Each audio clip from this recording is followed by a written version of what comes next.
By the year 2045, Earth has become a living nightmare. A colossal monsters over the ruins of civilization, its body a mass of dark muscle, jagged maws, and glaring red eyes. With a deafening roar, it lashes out, crushing steel and stone. The defense force is overwhelmed, and one soldier is sent flying as the monster advances. In the chaos, Commander Han Sung moves with deadly precision. When a massive tentacle crashes down, he slashes through it. He drops his blade, reloads mid-motion, and unloads round after round into the creature's exposed core. Without looking back, he orders a fallen soldier to get up and move. The terrified soldier obeys, scrambling after him. Han Sung charges forward, rifle blazing, leading the last defenders in a war that has ground humanity down for decades. As he pushes through the wreckage, his eyes lock onto a strange anomaly ahead. He realizes their final objective is right in front of him. Suddenly, the ground erupts in blinding golden light. Intricate magical patterns swirl around Han Sung, freezing him in place. Before he can react, he disappeared from the battlefield. He reappears suspended in midair inside a vast stone hall.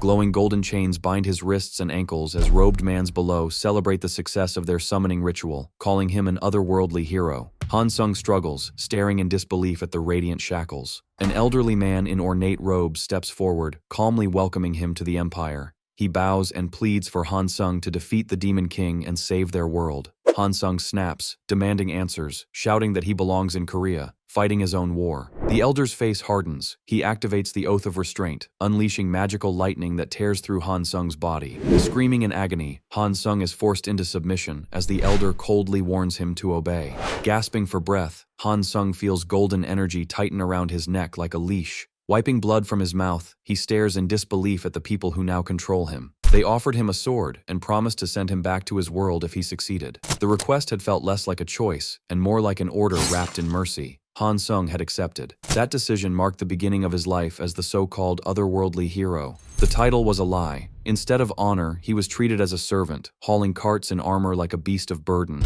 He fought endless battles, cutting down enemy after enemy. 3 years passed, then 5. Then 10. He gave up his entire youth to the blade, until it all ended in a final, titanic battle where he personally slew the Demon King of Valror. After the victory, Han Sung allowed himself to hope. Night after night he dreamed of returning home, believing his debt had finally been paid. But the old priest returned without a smile, his face cold and indifferent. There was no portal home, only another mission. When Han Sung protested that this wasn't their promise, the priest calmly replied that the Empire's unification still required more blood. The priest pointed to a torchlit bulletin board and a wanted poster for Badal of the Teutonia Night Kingdom. No more dissidents could be allowed to rise. Kill this final threat, and Han Sung would be free. When Han Sung hesitated, the magical collar around his neck ignited with searing pain, forcing obedience. In that moment, he understood the truth. A dog in a collar never chooses its master. They owned him completely. The memory shatters into the present. The Teutonia capital burns as Han Sung stands among the ruins, his blade buried in Badal's chest.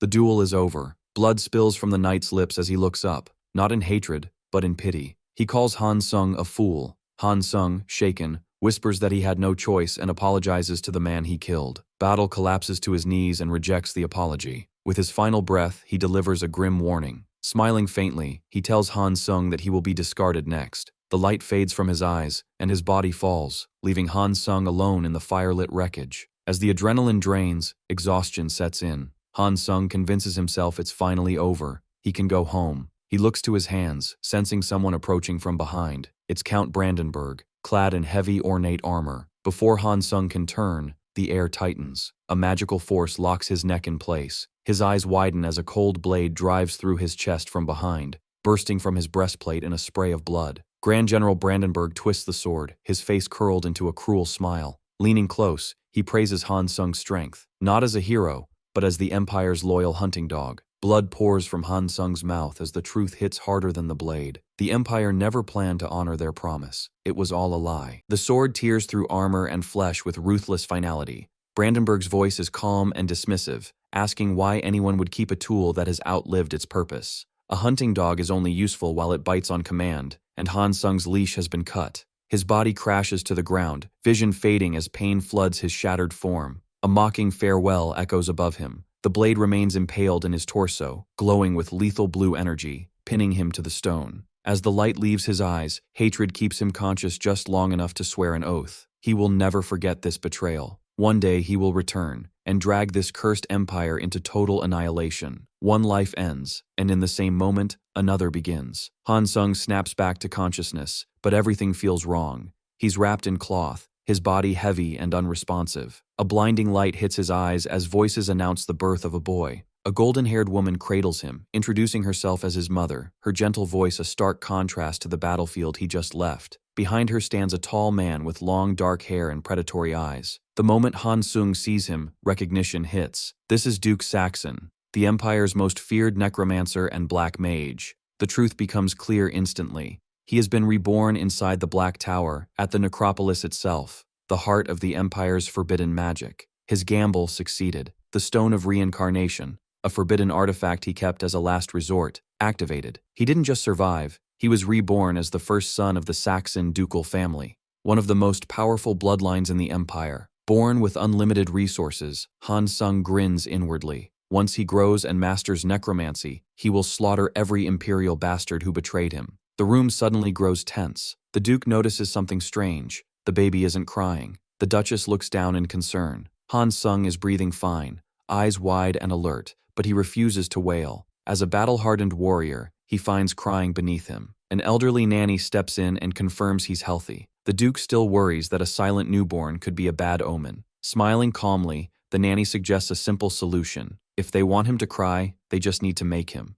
Without warning, she smacks his bottom. The sharp sting sends Han Sung into silent outrage, his mind exploding with curses as his dignity takes the real damage. The Duke watches closely, commenting that the child's stubborn resistance shows a strong will, clearly inherited from his father. The Duchess relaxes and asks to handle it herself. Inside, Han Sung panics, screaming that he's fine, but he's trapped in a helpless body. She raises her hand and brings it down gently, then begins patting his back in a slow, soothing rhythm. That warmth triggers something deep inside him. Memories surface, cold nights as a mercenary, sitting by dying campfires, surrounded by danger and loneliness. That harsh life clashes violently with the present moment. His mother's trembling hands radiate pure, unconditional love, something he hasn't felt in years. For a man who hasn't cried since childhood, the emotion overwhelms him. Unable to hold it back, Han Sung finally breaks down, crying loudly as his wails echo through the luxurious nursery. 8 years pass in the blink of an eye since Dale was born. Late at night,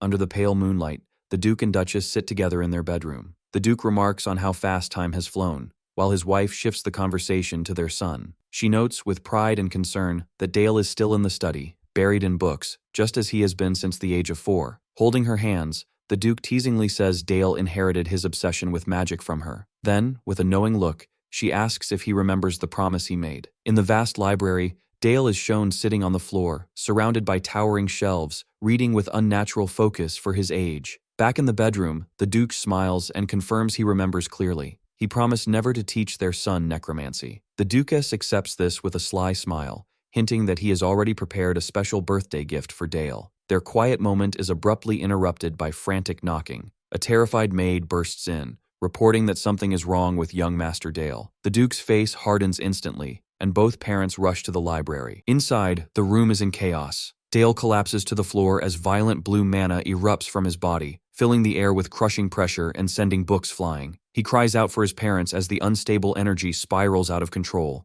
They arrive just as the mana fades. The Duchess rushes to him in panic, checking his body and demanding to know what happened. Exhausted and drenched in sweat, Dale forces a smile and claims he's fine. The Duke remains still, carefully observing the lingering mana, narrowing his eyes, stunned by the idea that an 8-year-old could release mana on his own. The Duke's eyes glow red, shadows curling behind him as he demands to know if Dale truly released that power himself. Inside, Dale panics. He knows he revealed too much. To avoid suspicion, he quickly acts like a frightened child, staring up innocently. Suddenly, the Duke's aura vanishes. He breaks into a proud grin, releases Dale, and pats his head, declaring that this is exactly what he expected from his son. He even regrets that he can't personally teach him necromancy. Dale lowers his head, hiding his thoughts. If his father won't teach him necromancy, he wonders how he'll ever achieve his revenge. But he pushes the thought aside. Relieved, his mother tells him to return to his room while the servants clean up. Dale cheerfully agrees, masking his ambition behind a bright smile. As he leaves, he hears his father tell his mother Elena that he's finally decided on the perfect birthday gift. The scene then shifts to a grand, sunlit ballroom filled with nobles gathered for Dale's birthday banquet. The hall buzzes with conversation as guests note that nearly every noble of the Noir dukedom is present. Among the crowd, people casually wonder when the young master will finally make his appearance. The wait drags on as noise from the crowded banquet below fills the second-floor hall.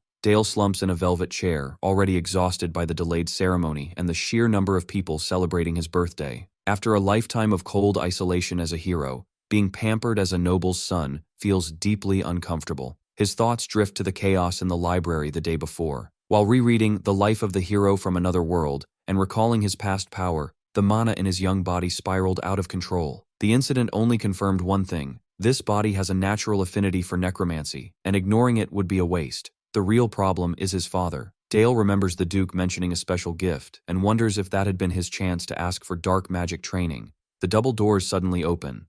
Lady Elena enters in a dark blue gown, apologizing for the delay and wishing him a happy 8th birthday. Behind her stands a silent figure in brown robes. At Elena's signal, the stranger steps forward and removes her hood, revealing an elf with violet-blue hair. She is introduced as Sophia, an elder of the Blue Magic Tower and a master of water magic. She calmly announces that she will be his teacher. Dale is stunned. Elena cheerfully explains that he will study water magic, a discipline centered on defense and control. To Dale, the message is obvious. His mother is blocking him from learning dark magic. Before the lesson begins, Sophia requests a private conversation. Elena agrees, and the two walk through the snowy grounds outside the manor. Sophia states plainly that she was ordered to teach only water magic, then confronts Dale directly, asking if he is disappointed. She knows he wants necromancy. Dale freezes as she explains the truth. When the Duke courted Elena, she feared his reputation as a dark mage. To marry her, he swore never to teach his dark arts to their children. The vow was so serious that even the elders of the Noir Magic Tower wore white at the wedding.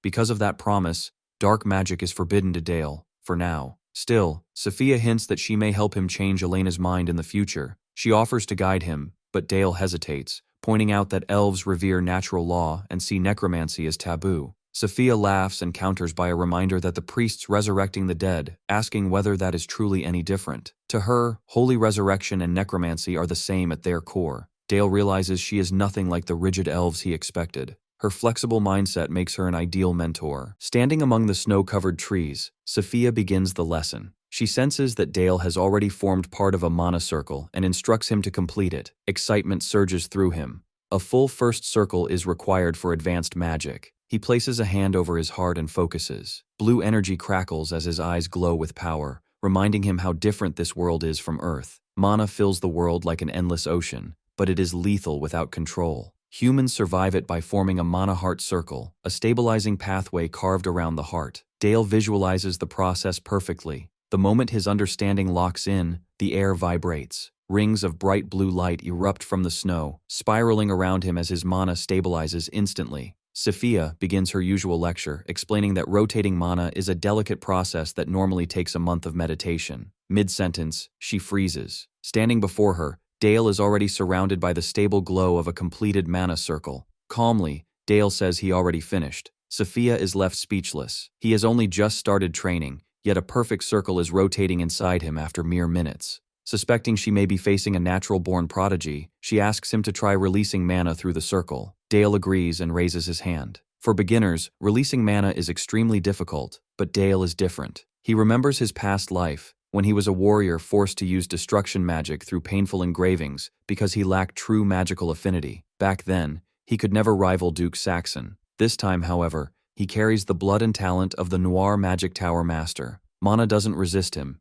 it responds. Instead of releasing raw energy, Dale shapes it. He condenses the mana, forming a sharp diamond-like structure, imagining it as the weapon that will one day pierce the Empire's throat. Sophia watches in disbelief. Normally, a novice's mana collapses instantly once released. Instead, a fully crystallized ice bolt floats above Dale's palm. Dale worries he may have sacrificed power to maintain its form, then releases it. The bolt tears through the air and slams into a massive wooden stump. The impact is devastating. The stump doesn't crack. It explodes, splintering into thousands of frozen shards. The shockwave forces Sophia to brace herself as her hair whips back. When silence returns, only debris remains. The spell pierced straight through dense wood with terrifying precision. This level of power and control is impossible for an 8-year-old.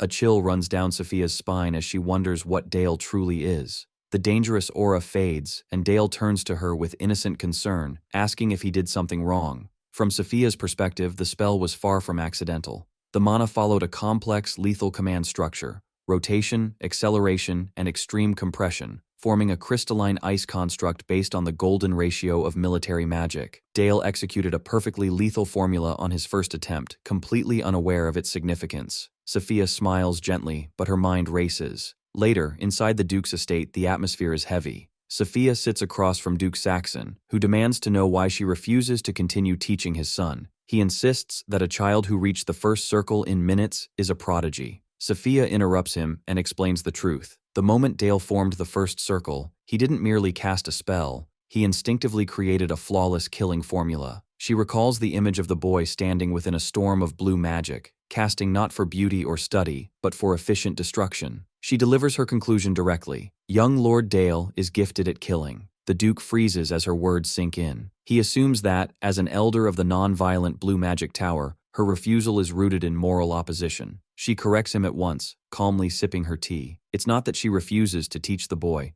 She feels compelled to guide him personally, to ensure his talent doesn't become a curse. She recalls his innocent smile when he first summoned water, so different from the lethal ice he later produced. Seizing the moment, the Duke insists there's no reason she shouldn't teach him. Sophia counters that the boy already seems to possess the power he seeks, suggesting his path is already diverging from his father's wishes. The tension sharpens when she brings up the Duke's past, his love story, and the promise he made to Elena. Her gaze hardens as she rebukes him. Honoring the promise doesn't give him the right to decide the future of the living, especially not a child with such terrifying, transcendent talent. Outside the sealed doors, Dale sits against the wall, hugging his knees. Small and isolated in the vast hallway, he's cut off from the discussion shaping his fate. He strains to listen but hears nothing, assuming they're talking about him. Letting out a heavy sigh, he buries his face in his legs. His thoughts drift to the overwhelming power of his first spell and how it startled Sophia. He resolves to better control his output to avoid drawing dangerous attention. As his anxiety deepens, a shadow looms over him. Dale looks up to see a towering knight in full armor. His face lights up as he scrambles to his feet, calling out to Uncle Helmet. The rugged knight smiles, one hand resting casually on his neck. He asks why Dale is sitting on the floor, then teasingly Dale asks where Helmet has been instead. Ignoring the question, Dale rushes toward him. Helmet laughs, saying he's been away protecting the ducal family and slaying monsters, then lifts Dale into the air. Dale smiles, until his gaze falls on the knight's armor. In an instant, the childish look in his eyes vanishes, replaced by sharp, cold insight. He studies the scent and marks on the armor and states plainly that Helmet hasn't just been fighting monsters, he's been in a dungeon. In this world, dungeons and monster outbreaks are a constant threat. Even after the Demon King's fall, peace never came. Dragons, orcs, and skeletal beasts still ravage civilian lands. To hold them back, each territory's knights devote their lives to clearing unexplored dungeons or exterminating monsters that spill out during dungeon breaks. The Duchy of Saxon suffers more than any other. Ironically, this crisis is the result of the boy now living within its walls. In his past life as the otherworldly hero, he defeated the Demon King, triggering a political decision that forced Duke Saxon to absorb the Demon King's territory. In effect, the duchy became the dumping ground for the monsters left behind by the war. He warns Uncle Helmet to be careful, earning a warm laugh. When Helmet asks if he's worried, Dale simply remarks that he looks healthy. The estate's grand doors open as the staff, led by Duke Saxon, welcomes Helmet with formal respect. The Duchess, radiant in a blue gown, rushes forward and pulls Dale into a tight embrace, proudly celebrating the news that he's reached the first circle of magic. Standing behind her, the Duke congratulates his son and grants him a reward. Anything he wants. Dale considers asking to learn necromancy, but immediately discards the idea. It would expose him as far too calculating for a child. He needs something innocent. Putting on a perfectly childish expression, he declares that what he wants is a little sister. The reaction is immediate. The Duke and Duchess turn bright red, completely flustered by the bold request,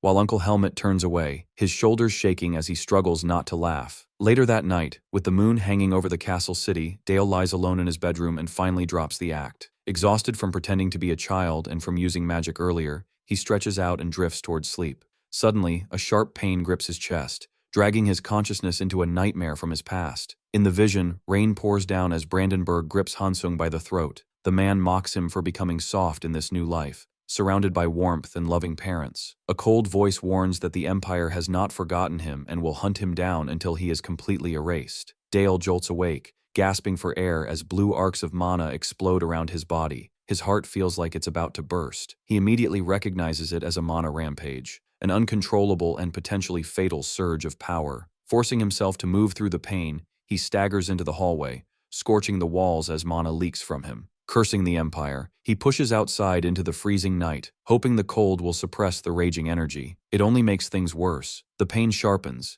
his aura growing more violent until he collapses into the snow, clutching his chest as his vision fades. Just before he blacks out, a calm voice calls to him. Standing before him is Sephia. After a brief look of surprise, she immediately identifies his condition as a mana rampage. As she raises her hand to stabilize the energy, she senses the terrifying potential hidden inside him. The violent mana slowly retracts into Dale's body, leaving the air humming with residual power. The danger passes, but Sephia watches him carefully, realizing that if his emotions had turned malicious, the damage would have been irreversible. "Dale," she calls. "Yes?" he answers weakly. She explains that magic is a mirror of one's heart, which is why each mage's magic is unique. Then she delivers a chilling assessment. His talent lies in taking lives, a power far too dangerous to leave unchecked. Because of that, she produces a thick azure-bound tome sealed with silver clasps and hands it to him. Dale accepts it and immediately recognizes the symbol on its cover, a necromancy spellbook. Smiling warmly, Sephia tells him it may be fate that she will teach him from now on. She wishes him a happy birthday and pulls him into a gentle embrace. Days later, outside the northern gate, the two walk across a frozen plain toward a distant tower. Dressed in white, Dale looks to his teacher. "Rabbits?" "Yes." Ahead, a snow-white rabbit sits still. Sephia instructs him to remember hunting with his father. Dale raises his hand as blue mana flares to life, magic circles spinning rapidly in the air. "Yes, master," he replies calmly. A concentrated beam of blue energy fires from his palm, striking the ground. The impact erupts into a massive pillar of azure flames, blasting snow and debris outward and leaving a crater where the rabbit once sat. As the smoke clears, Sephia studies the destruction. Despite killing, his hands never trembled. She turns to him and explains that even the same spell takes countless forms depending on the mage. Then she asks if he knows why. Dale looks up at her, his face blank. "I do not. Magic," Sephia explains, "is nothing more than a reflection of the caster's mind." As she raises her hand, electricity and mana crackle between her fingers, proving her point. Magic manifests the heart's inner image through mana particles, inevitably exposing one's true nature. Dale watches in silence, sweat forming at his temple. She continues, explaining that spell names like Firewall are merely tools to solidify imagination. Even the magic towers operate the same way. The red magic tower values order through raw power, which she demonstrates with an image of a mage engulfed in violent flames. The blue magic tower, by contrast, seeks order through harmony, represented by calm, flowing water. Each tower's philosophy directly shapes the form of its magic. She explains the structure of magical society. Beyond the red and blue towers, there are also the noir, white, and green magic towers. She stops when she notices Dale's blank stare, his confusion obvious. Amused, she sighs and admits the topic is still too advanced for him. Dale focuses on the dead hair lying in the snow as dark violet mana coils around his hand. Basic necromancy is simply the art of control. He visualizes invisible mana strings connecting his fingers to the corpse, guiding the skull, stabilizing the spine, and moving the legs. He pulls. Purple miasma engulfs the hair. Its limbs snap into place, and it rises unnaturally, crimson light glowing in its eyes. Sephia praises him and immediately asks if he can continue. Dale answers without hesitation. The necromantic energy fades as he shifts mana types. A blue magic circle forms, glyphs spinning rapidly. He casts frozen armor, his left eye glowing sapphire as moisture in the air freezes instantly. Jagged ice erupts and encases the undead hair in a thick shell. She inspects the construct and notes that the spell's form is solid. Then, smiling dangerously, she prepares to test it. A beam of pure magic fires from her hand. Dale reinforces the spell with all his strength as the attack slams into the ice, exploding in snow and light. When the mist clears, the hair is still standing. The armor is cracked but intact. Dale gasps for breath, then beams with pride, thrilled that he blocked her attack. She commends him and notices his lingering excitement, asking what he wants. Dale eagerly requests further instruction in water attribute magic. Her smile disappears instantly. She refuses. Shocked, Dale can only stare as she explains that what he used today was merely basic water magic.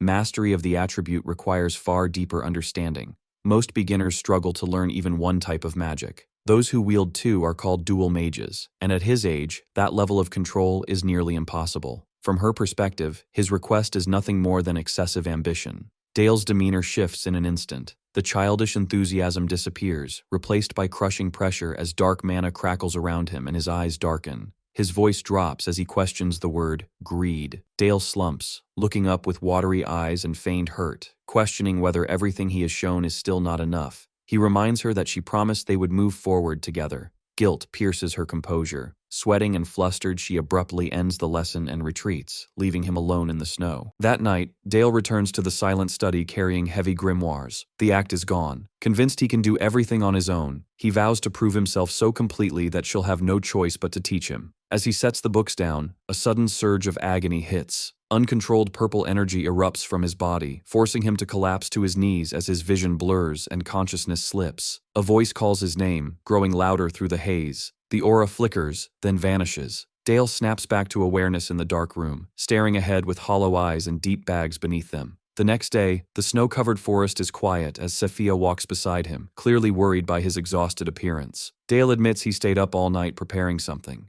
She warns him not to overdo it. He smiles obediently and agrees. Without warning, Dale stops and raises his hand. Dark mana forms a complex purple magic circle, and a massive ice construct rises cleanly from the frozen ground. Sophia notes that he has already mastered the spell's form, but the casting doesn't end there. The construct begins to shudder. Cracks glow across its surface before it violently detonates from within. As the debris settles, a rabbit infused with violet energy remains at the center. Its eyes glow red as necrotic power swells inside it. A moment later, it explodes. A devastating shockwave of dark energy and jagged ice tears through the clearing. Sophia barely manages to raise a blue hexagonal barrier as frozen shards and bone fragments slam into it like bullets. When the storm fades, the ground is gouged into a crater, choked with lingering miasma. At the center stands Dale, calmly holding a swirling sphere of blue and violet energy. He proudly explains that he fused Ice Explosion's water attribute with Corpse Explosion's dark attribute and asks if that makes him a dual mage. Sophia stays silent as she processes what she's seen. The technique is unlike anything she knows. By combining fragmentation with explosive force, he turned the debris itself into lethal weapons. For a moment, she doesn't see a child, but the shadow of a battle-hardened killer, magic designed purely for slaughter. She wonders what kind of mindset could produce such violence. Dale notices her stare and tilts his head innocently. Then his attention snaps elsewhere. The dark aura vanishes, replaced by childlike excitement as he calls out to Uncle Helmet. From the trees, a formation of heavily armored knights rides in. At their head is a smiling man with dark hair and glasses atop a warhorse. Helmet greets Dale and Sophia, confirming their return from a dungeon raid and praising the cavalry behind him. The knights sit tall and unmoving, their armor gleaming in the cold light. These are the elite of the Dukedom of Saxon, warriors who wield aura-coated lances. Leading them is their captain, Sir Helmet, one of the continent's legendary 7 swordmasters, whose presence alone commands the battlefield. Dale clasps his hands together, smiling brightly as he looks up at Helmet on horseback. He reminds him about their promise to teach sword techniques, making sure it hasn't been forgotten. Helmet laughs, telling the boy not to worry and warning him not to stay out in the freezing cold. As Uncle Helmet rides off across the snow-covered plains, Dale waves enthusiastically, wishing him a safe journey. Sophia quietly suggests they head back inside, and Dale nods, turning away from the vast white fields to follow his master toward the towering castle in the distance. That night, the warmth of the castle's drawing room contrasts sharply with the cold outside. Tea pours into a porcelain cup as Duke Saxon questions Sophia about her report. Calm and composed, Sophia confirms the shocking news. Young Master Dale has already mastered his first magic circle in both necromancy and water magic. Duke Saxon's expression darkens, reminding her that she was only instructed to teach water magic. Sophia admits she went beyond those limits, explaining that Dale's hunger for knowledge pushed her to teach him more than elemental spells. Instead of anger, Duchess Elena simply asks that the water magic lessons continue. Sophia agrees, apologizes to Duke Saxon for breaking her promise, and quietly leaves. Once alone, Elena sinks back in her chair, overwhelmed by the reality that their 8-year-old son has become a dual mage. Duke Saxon admits that Dale's talent sometimes frightens even him. Rising to his feet, the Duke makes a firm decision. He will personally take over Dale's education and teach him necromancy himself. In his mind, he sees Dale not as a child, but as a future lord inheriting his power and legacy. He apologizes to Elena for the harsh path ahead, Elena explains that necromancy is feared as the magic of death, but Dale must become strong enough to stand above that fear. Elena leans into his touch, silently giving her trust. With her consent, Duke Saxon swears to train their son to be the best. In the cold, oppressive underground magic workshop, thick with dark mana, Dale stands rigid as his father scolds him for reviving life without fully understanding the power he used. Panic floods Dale's thoughts. He was only using the techniques his previous teacher showed him. On a ritual table nearby, a small white rabbit twitches, the crude result of his spell. Clicking his tongue, Duke Saxon raises a glowing purple finger and forbids Dale from ever using such basic necromancy again while under his instruction. Surrounded by towering shelves of ancient tomes, Dale sits at a desk far too big for him as his father issues his first command. He must memorize the bone and muscle structures of all living beings. The books are dense medical texts that would challenge even trained doctors, but Dale silently accepts the task. He studies until his eyes burn, engraving every diagram and term into his memory. When he finishes, Duke Saxon finally gives an approving nod.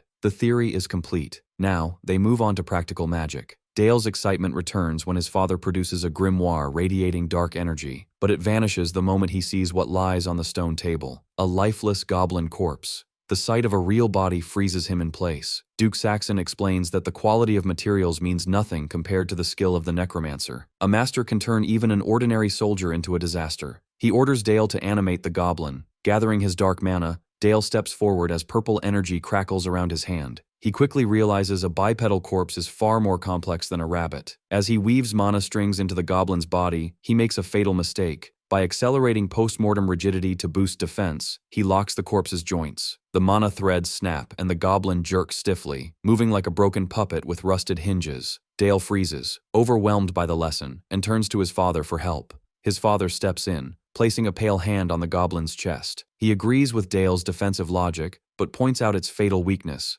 mobility, and tells him to watch closely. Dark mana erupts from his hand, wrapping the goblin corpse in a violent swirl of amethyst light. The body lifts into the air as the magic pierces deep beneath its skin. His father calmly explains that rib cages exist to protect organs, but the dead have no need for organs. With a sickening rhythm, the goblin's torso twists and reshapes. Ribs crack, invert, and burst outward. No longer shields, but weapons. Bones elongate and sharpen, extending from the chest and arms like scythes. He demonstrates the core principle of necromancy: understand the structure only so it can be violated, reshaping biology to serve the caster's will. The goblin drops to the ground, no longer a stiff corpse but a spiked monstrosity looming in purple gloom. Dale stares, terrified and awed by the brutal efficiency of black magic. Realizing this is its foundation, he looks up and asks to learn the true mindset of the Noir Magic Tower. His father smiles, a sharp, chilling expression, and kneels to meet his gaze, resting a hand on Dale's shoulder. He whispers that truth exists within death,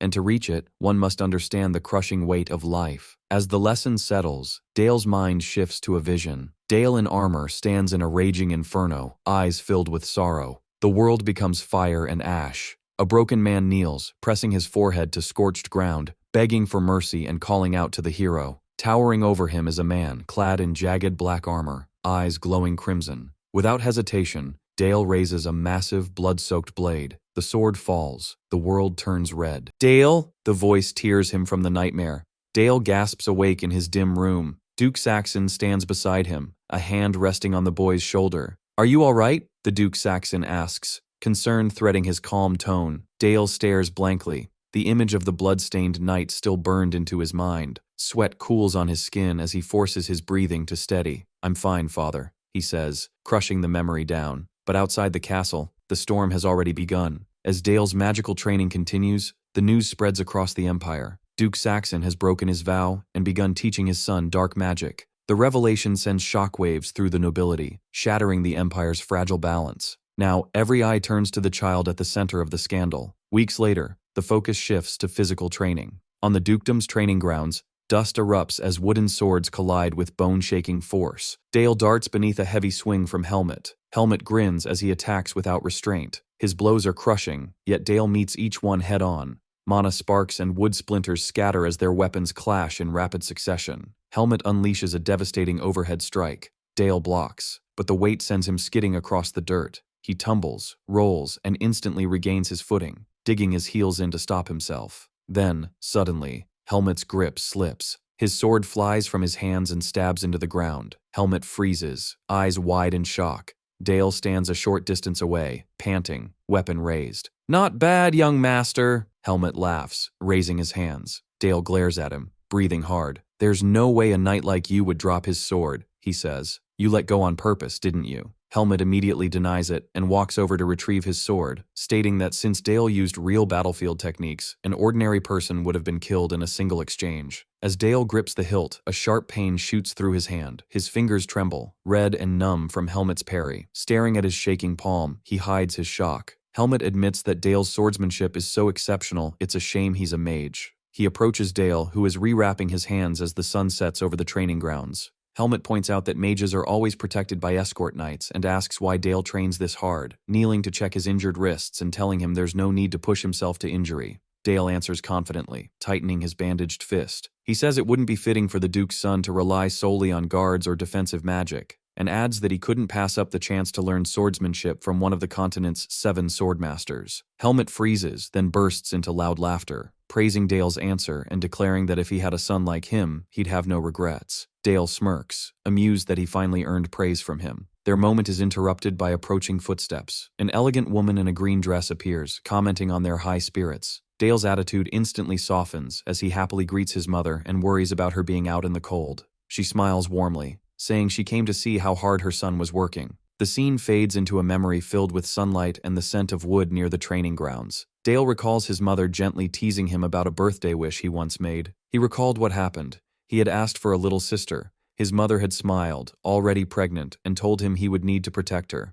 Young Dale had eagerly agreed. 10 months pass in an instant. In the master bedroom, Dale leans over the bed, staring in awe at the baby wrapped in white cloth. He pokes her cheek in wonder, amazed that this tiny, fragile being is his sister. His mother asks if he wants to hold her, sending Dale into panic as he doubts his own clumsiness. Encouraged by his laughing mother, he nervously takes her into his arms. As her weight settles, his fear fades. His mother remarks that the baby looks just like him. As if understanding, the infant smiles brightly. His mother claps in surprise, noting that the baby usually cries with her but seems perfectly content in Dale's arms. Dale beams with pride. His father then asks how he feels. Dale answers seriously that while she is light, she feels incredibly heavy. His father places a hand on his shoulder and explains that this is the weight of life, a burden and a blessing he must never forget. He then reminds Dale that Master Sephia is waiting for his lesson. The warm memory dissolves into the icy cold of a snowy forest. Dale stands among frost-covered trees, facing Master Sephia, her blue hair standing out against the white landscape.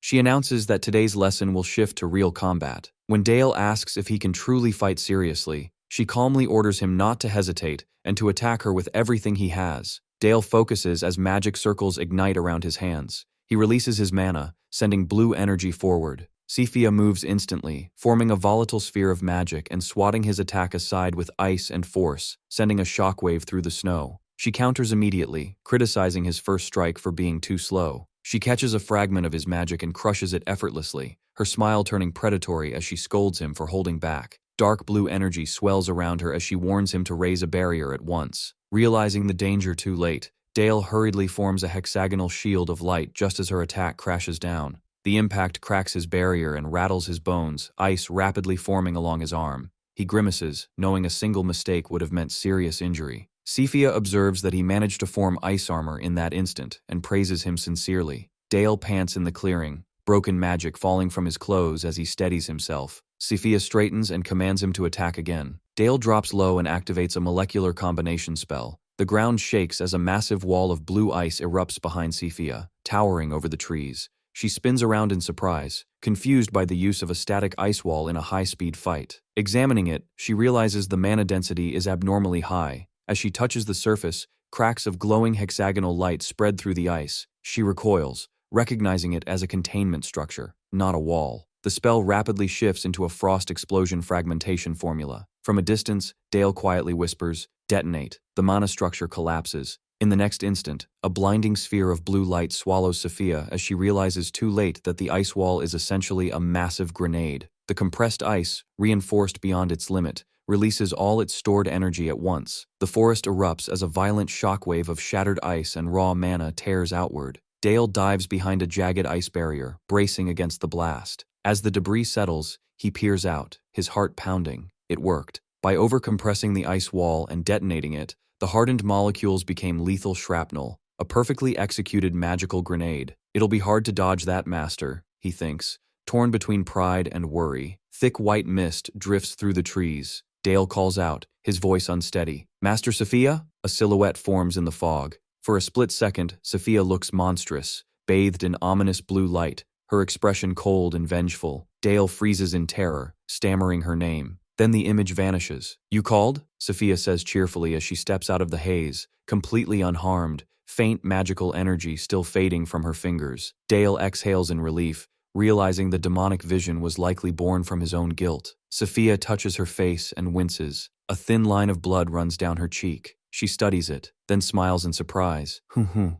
That was impressive, Dale, she says, wiping the cut away. I never imagined a first circle mage could actually wound an elder of the magic tower. Dale stiffens. I never meant to hurt you, Master. I know, Sophia replies softly, kneeling in the snow to meet his eyes as the winter sun sinks low, casting long violet shadows across the field. But I'm grateful for this wound. It means you trusted me enough to use your full strength. Dale blinks, stunned. Sophia smiles brightly. As your master, that makes me prouder than anything. Really? Of course. You're an excellent student. She gently ruffles his hair. Dale relaxes, leaning into her hand with a relieved smile, crediting her teaching. Sophia says nothing more, simply watching him with deep satisfaction. Later, inside the warm luxury of the mansion, Duke Saxon reviews documents behind a grand desk while Sophia stands before him. His eyes immediately catch the bandage on her cheek. Why are you injured? He asks. Sophia touches the spot lightly. This? I was careless. It happened while teaching the young master. His formula was extremely sharp.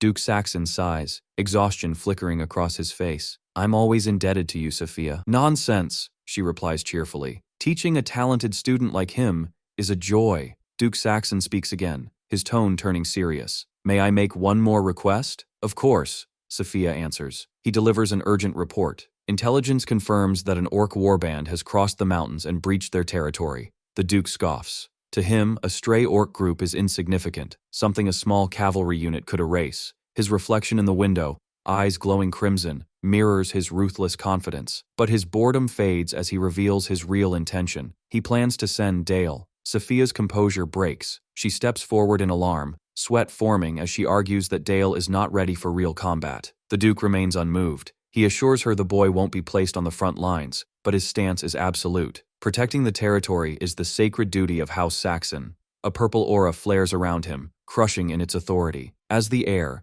Dale must learn this responsibility. There are no exceptions. Realizing she can't change his mind, Sophia lowers her gaze and asks what her role will be. The Duke smiles faintly. He intends to entrust Dale with his personal artifact. Sophia is ordered to guide the boy and stabilize him until he can withstand the artifact's overwhelming power. They walk toward the family vault as the weight of history presses down on the corridor. Artifacts are not tools. They are entities with will, demanding a price in mana or life itself. Visions of mages bleeding from their eyes and warriors consumed by cursed power underscore the danger. The stronger the artifact, the deadlier it becomes. Yet House Saxon has long mastered the art of subjugating such darkness. The Duke, Sophia, and a wide-eyed Dale stop before the towering doors of the artifact vault. The Duke tells Dale that, as the heir, he must prepare for battle. Dale's response isn't fear, it's excitement. His eyes shine with thrill, a real fight at last. Duke Saxon explains that he will join the subjugation force to eliminate the orcs, but the Duke adds a condition. Before Dale can fight,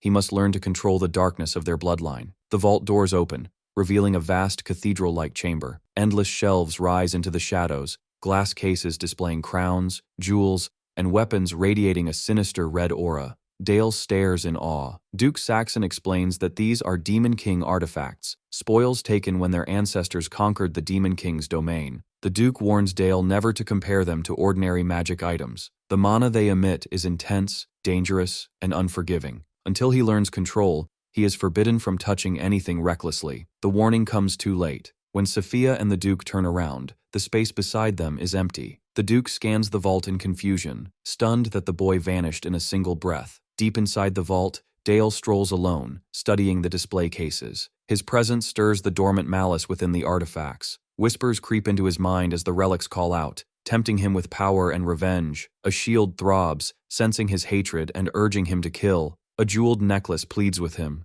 promising they could rise to greater heights together. Dale listens with bored eyes. He acknowledges the darkness resonating with his own resentment, then dismisses them with a smirk. None of them are enough. Adjusting his tie, he decides he needs something far stronger. His attention shifts to a lone mannequin draped in a jet-black cloak. Dale freezes, recognizing it instantly. It is the Shadow Cloak, a top-grade artifact once worn by Duke Berta of the Demon King's army during the Heroes era. Legends say it gives physical form to shadows, turning its wearer into a living nightmare. Without hesitation, Dale throws it over his shoulders and fastens it with a grin. The reaction is immediate. The Duke spots him across the vault and shouts his name, but it's already too late. The moment the cloak settles, the air screams. A violent torrent of pitch-black energy erupts, engulfing Dale as the artifact asserts its presence. Within the artifact's abyssal consciousness, a voice howls endlessly. It is pure hunger, echoing through the void. Dale floats in the darkness as the entity repeatedly demands to be fed.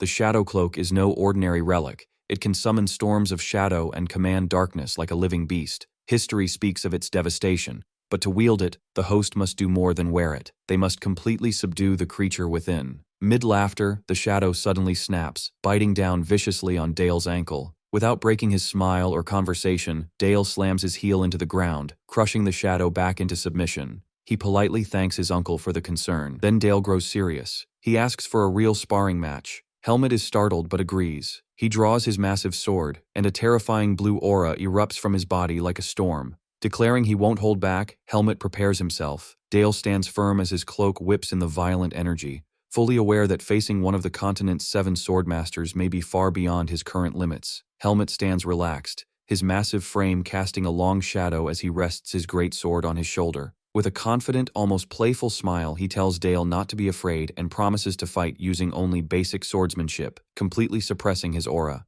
Dale scowls at the idea of being underestimated, but Helmet's next step erases any thought of mercy. As he moves forward, the stone beneath his feet groans under his weight, proving that even his basic strength is monstrous. Declaring that a knight must always fight sincerely, Helmet prepares himself. For Dale, this spar isn't about knightly ideals. It's a test of his new artifact, the Shadow Cloak, and the weapons he can forge from its living darkness. Dale activates the artifact, and violet energy thickens the air around him. He launches Shadow Blade Rush, causing the cloak to burst into a swarm of razor-sharp tendrils that shoot toward Helmet. Helmet's eyes widen in real surprise as the spikes force him to swing defensively. Steel clashes against hardened shadow, the impact shaking the air, and Helmet's interest is fully piqued. Now intrigued, Helmet shifts to offense. He leaps high and brings his great sword down with a roar, putting his full weight into the strike. Dale looks up and commands the shadows to surge upward. The collision is deafening as the blade crashes into a wall of dark energy. The ground beneath Dale fractures from the pressure, forcing a grunt from him,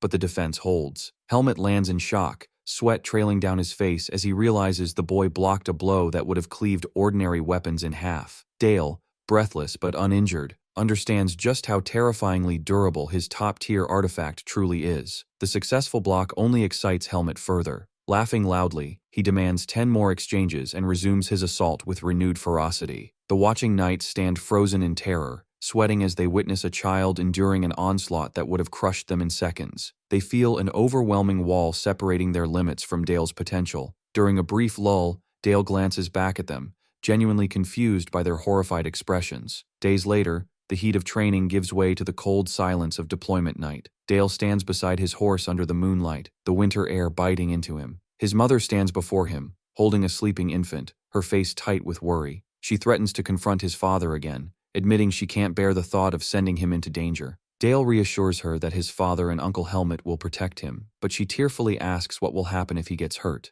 With a seriousness far beyond his age, Dale tells her he must grow stronger, not for glory, but to one day shoulder the burden of the dukedom. He gently touches the cheek of his sleeping sister Liz, and explains that he needs this experience now so he can protect his family in the future.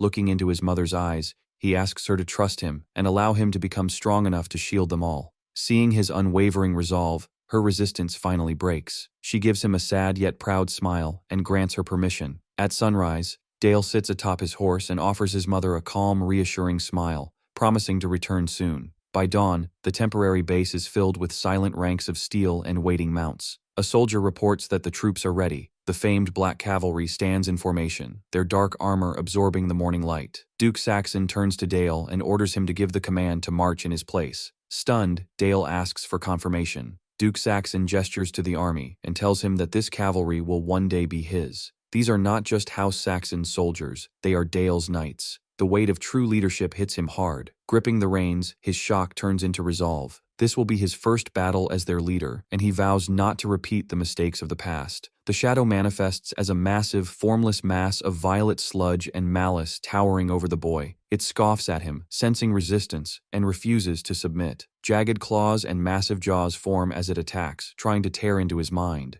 Dale doesn't flinch. His eye shines with piercing blue light as his will slams head-on against the artifact's hunger. Back in the vault, the atmosphere turns suffocating. The Duke and Sophia watch in horror as a sphere of black energy swallows Dale. Time is running out. The Duke realizes that if this continues, his son's mind will shatter and be devoured. Panic grips him. His hand glows with magic as he prepares to forcibly pull Dale out. Just as he reaches forward, the chaos ends. The energy doesn't explode. It collapses inward, wrapping neatly around a small frame. Dale steps out calmly, the shadow cloak resting obediently on his shoulders. He smiles up at his stunned father, answering the call as if he had simply wandered off. Sophia rushes to him, frantically checking for injuries. Dale casually assures her he's fine, saying it only stung a little. He grins and touches his cheek, leaving the adults speechless. They can't comprehend how a child endured the malice of such an artifact and emerged unscathed. As they struggle to process it, Dale tugs on his father's sleeve and asks, cheeks flushed and eyes bright, if he can try the other artifacts too. The Duke and Sophia are left stunned, their grave worries shattered by the boy's innocent greed. Defeated, the Duke reluctantly agrees. Dale thanks him enthusiastically and immediately dashes deeper into the vault.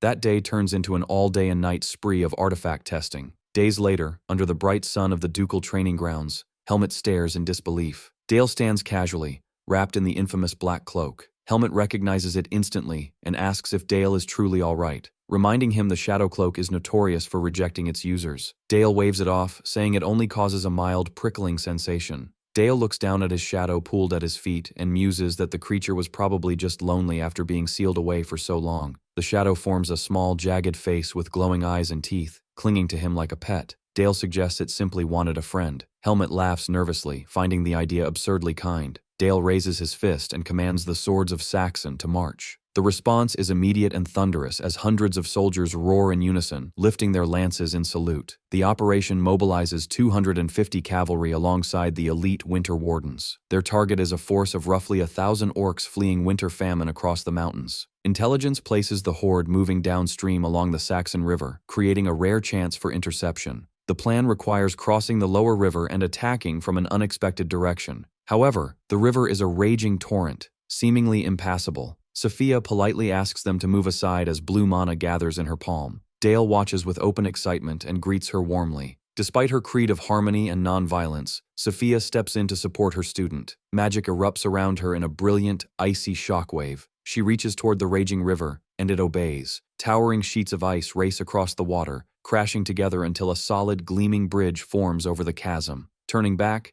she signals the army. The path is open. Duke Saxon offers his thanks as the cavalry thunders across the frozen span. Sophia then faces Dale, her expression softening. She bids him farewell, her role complete. Dale passes her in silence. As the army advances, she lingers, watching his back with a wistful smile, wondering how a single student could weigh so heavily on a master's heart. Night blankets the valley where the orcs are camped. Unaware of the danger above, they gather around their fires. Without a sound, the Winter Wardens strike. Dozens of flaming arrows arc through the darkness, crashing into the camp like meteors. Tents explode in fire. Orcs scream as they burn or are pinned by blazing shafts. A massive orc leader roars, trying to rally his kin, but chaos consumes the camp. From the tree line, Helmet seizes the moment, ordering the 1st, 2nd, and 3rd battalions into a wedge. The ground begins to tremble as the horses surge into a full charge. Riding within the formation, Dale feels no fear. Only calculation. He notes the rhythm of the hooves, the speed surpassing 40 kilometers per hour, and the combined mass of armored riders and mounts. As the 3-meter lances lock into place, he recognizes the terrifying power of the Kull lance formation and knows the impact will be devastating.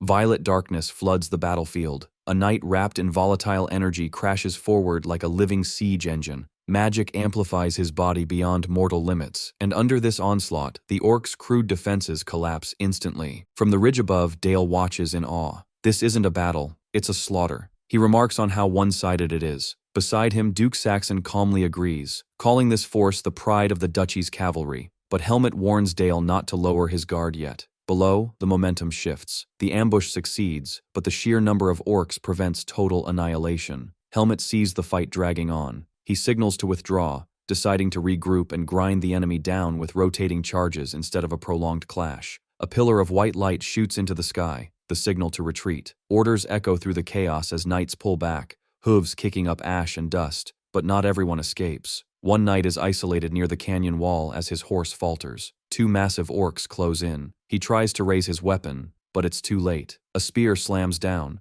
crushing through his armor and driving into his leg, pinning him to his mount. His scream echoes as blood sprays across the rocks. He collapses helplessly, another orc rushing in with a jagged cleaver to finish him. Dale gasps from the ridge. Duke Saxon only narrows his eyes, coldly calling it unfortunate. One knight lost. To him, the sword of House Saxon is already broken. Dale turns in anger, demanding to know why they're doing nothing. No one answers. He realizes he can't reach the canyon in time. Closing his eyes, Dale turns inward. If he can't cross the distance physically, he'll do it with magic. But a normal spell won't suffice. Orc hide is thick, tougher than ordinary monsters. From this range, he needs absolute precision and overwhelming piercing power. Dale's mana erupts as he dismantles the standard ice bolt in his mind. He visualizes a high-caliber sniper rifle, the Barrett and a Lapua Magnum round, and rewrites the spell with a ballistic trajectory built for extreme velocity and stability. He isn't casting magic anymore. He's engineering a projectile.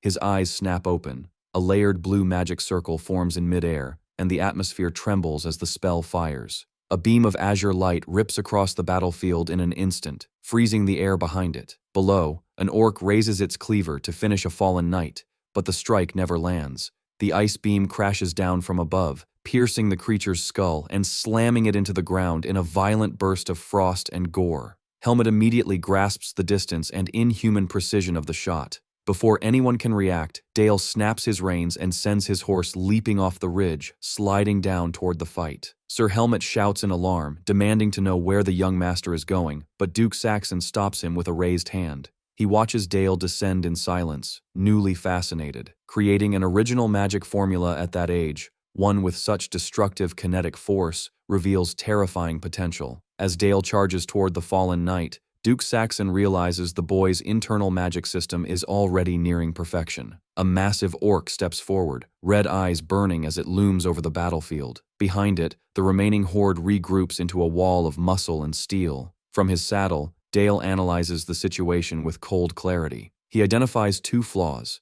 His body froze in panic during his fall, and his spell formulas are far too long for close combat. As the orc advances on the wounded soldier, Dale realizes he can't afford the full Ice Magnum incantation. It's inefficient. His thoughts jump to mathematics, how complex equations can be reduced to elegant results. If formulas can be simplified on paper, magic can be stripped to its core. A confident smirk appears. Blue mana surges as he compresses it tightly and issues a single command. Ice Bullet. A focused beam of freezing energy slams down from above, piercing the orc's skull and dropping the giant instantly. The soldier stares up in disbelief, stammering as he asks why the young master would risk himself for a mere retainer. Dale dismounts, his boots hitting stone as his cape flutters. With a gaze both gentle and commanding, he tells the man not to worry. House Saxon never abandons a loyal sword. A guttural roar shatters the moment. Another orc charges from the shadows, jagged blade raised. Dale steps forward, placing himself between the beast and the soldier.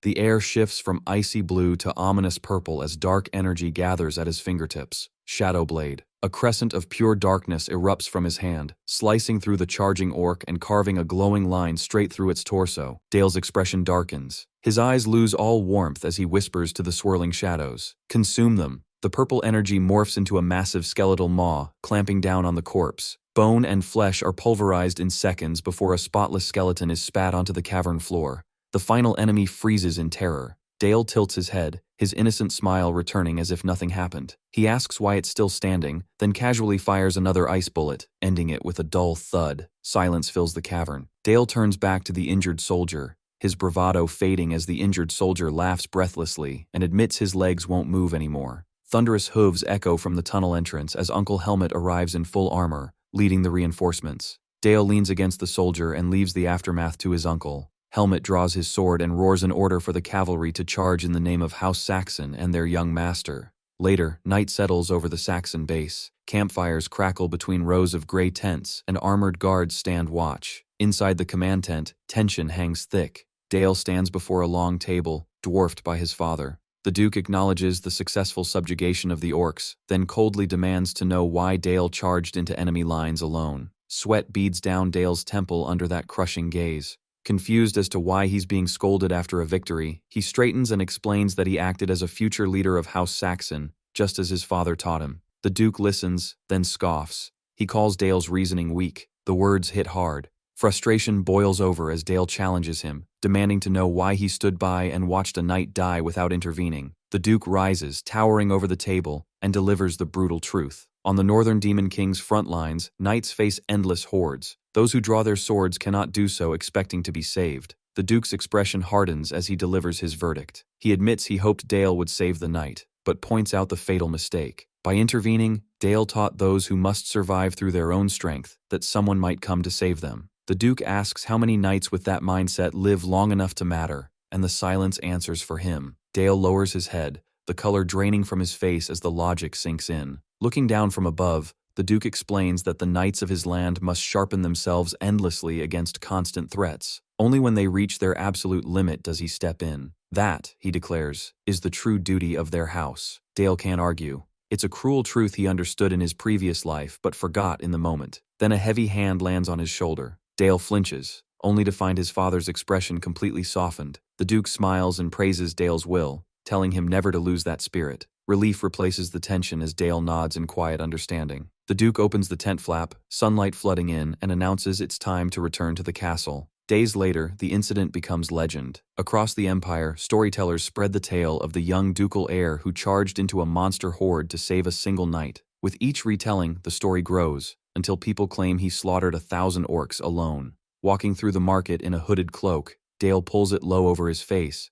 cheeks burning as he listens to the wildly exaggerated praise. Still, the event changes the duchy. At the training grounds, everything feels different. When Dale arrives, the knights stop instantly, drop to one knee, and salute him with thunderous respect. Blushing, Dale tries to wave it off, insisting it's unnecessary, but their eyes show it isn't the rumors they honor, it's his courage. "Stand proud, young Master Dale," Helmut declares, standing beside him with a broad, encouraging grin, his armored presence radiating confidence beneath the warm daylight. Helmut raises his fist. "For the future of young Master Dale, we must become even stronger. You got it?" The soldiers roar back in unison, fists raised high. Dale stands small among the armored giants, overwhelmed by their passion, managing only a nervous but grateful smile. The cheers fade as a maid approaches. She bows politely. "Young Master Dale, the guests from House Orhart have arrived." Helmut's tone shifts at once. "Thank you." He looks down at Dale. "Shall we go, young master?" Dale nods,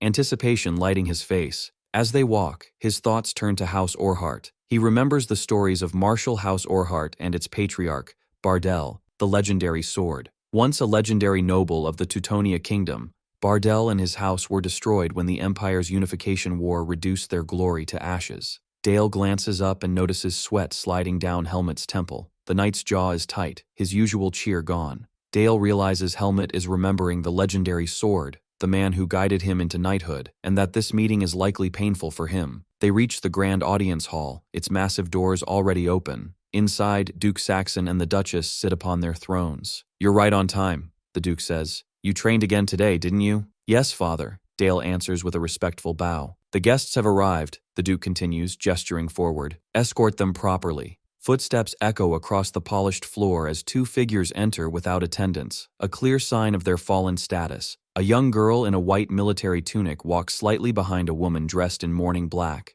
her face hidden beneath a veil. The fact that they traveled here alone speaks volumes. The woman curtsies deeply, hand over her chest. "I, Vanessa Orhart, humbly greet Duke Saxon." The Duke calmly welcomes them as Vanessa introduces her daughter, Charlotte Orhart. Charlotte lifts her head, revealing striking teal eyes filled not with warmth, but barely contained rage. Her fists are clenched as she struggles just to call Vanessa mother, unable to hide her resentment. Dale notices her intense glare, confused. Vanessa sharply scolds her for refusing to bow properly, but Charlotte trembles and repeats her mother's name, her pride refusing to bend. Before things worsen, the Duke steps in with sympathy, acknowledging their hardships and asking Dale to escort Charlotte around the castle to ease the tension. Dale agrees immediately and approaches her with a polite smile, extending his hand. Before he can finish speaking, Charlotte screams for him not to touch her and violently slaps his hand away. The sharp sound echoes through the hall as Dale freezes in shock. Duke Saxon, the Duchess, and even Helmet recoil. Charlotte stands there shaking, tears forming as she spits out an insult about shameless imperial nobles.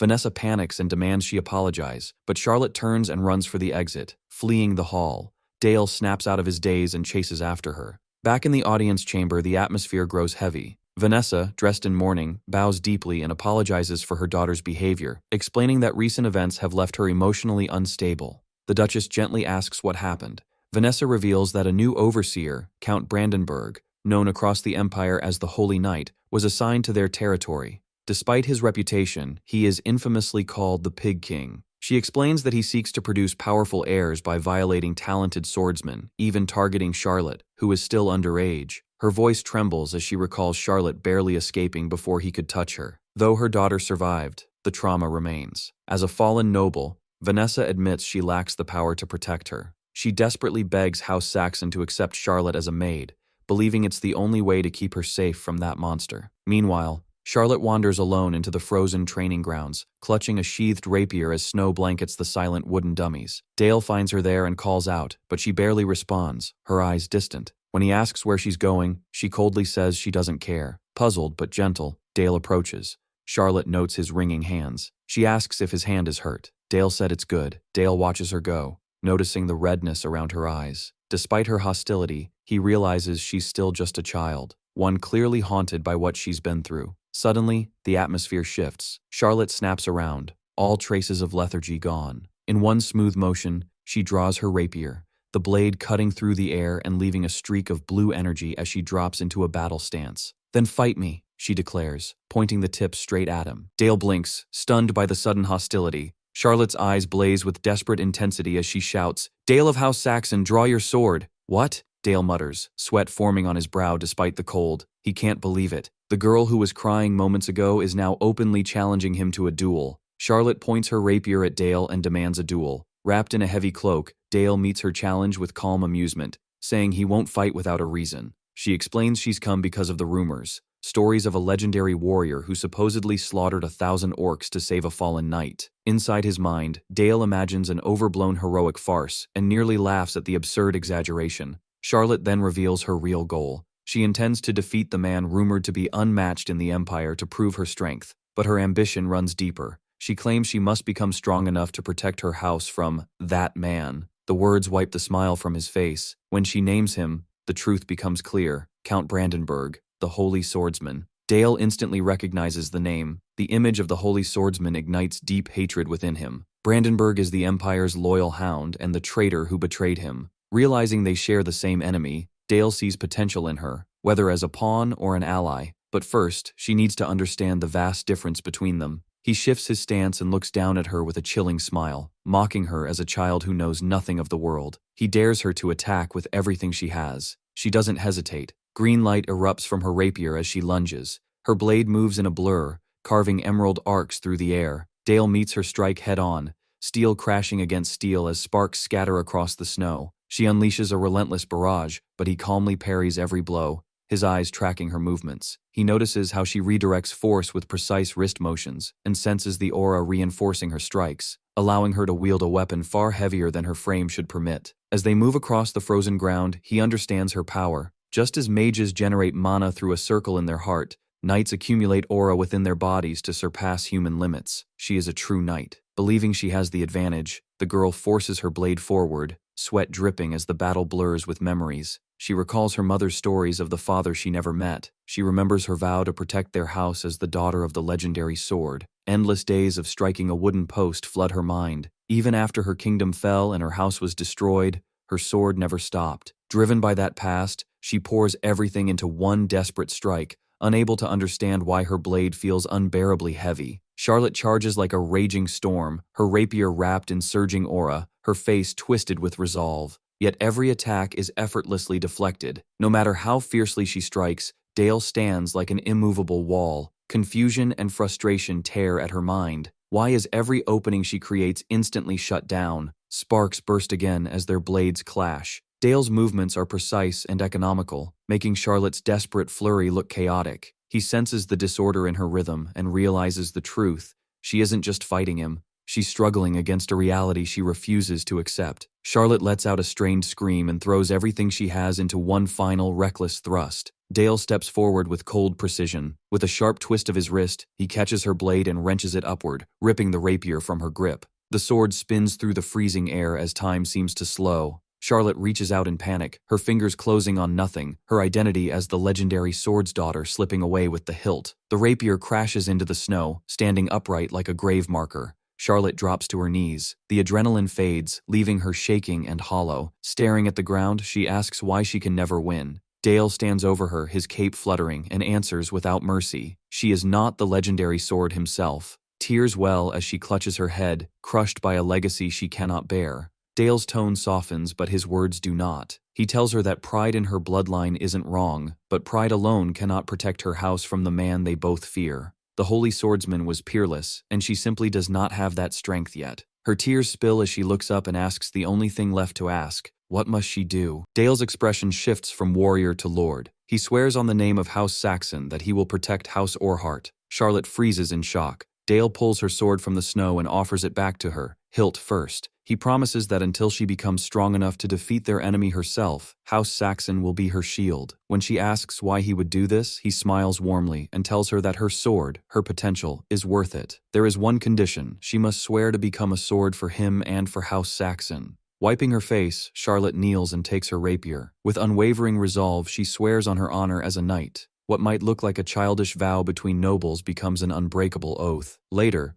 beneath moonlight in the Duke's office, Dale is questioned. The Duke notes that Charlotte accepted a position as a maid in House Saxon without complaint and asks what happened between them. Dale calmly replies that they made a promise. He admits he pledged House Saxon's protection to House Orhart. The Duke narrows his eyes, asking if this was done out of pity. Dale denies it and reveals his true aim: Charlotte's legendary sword bloodline and her exceptional talent. He didn't offer charity. He invested in future power. The Duke smiles in satisfaction. A new legendary sword will rise under his roof, dealing a decisive blow to his rival, Brandenburg. Far away in Malberg, the Lord of Brandenburg explodes in rage. A wineglass shatters as he demands to know how they failed to capture a single girl. His subordinate stammers that the assassins were slaughtered, likely by Charlotte herself. The Lord dismisses them in disgust. He approaches a display case holding the holy sword Durandal. Gripping the hilt, his fury twists into obsession. He whispers to the blade, promising to secure a perfect heir at any cost. Then he orders the Thieves' Guild to be contacted. Price is irrelevant. Charlotte must be taken. A week later, within the Duke's estate, Charlotte adapts to her new life. She studies relentlessly and undergoes strict maid training,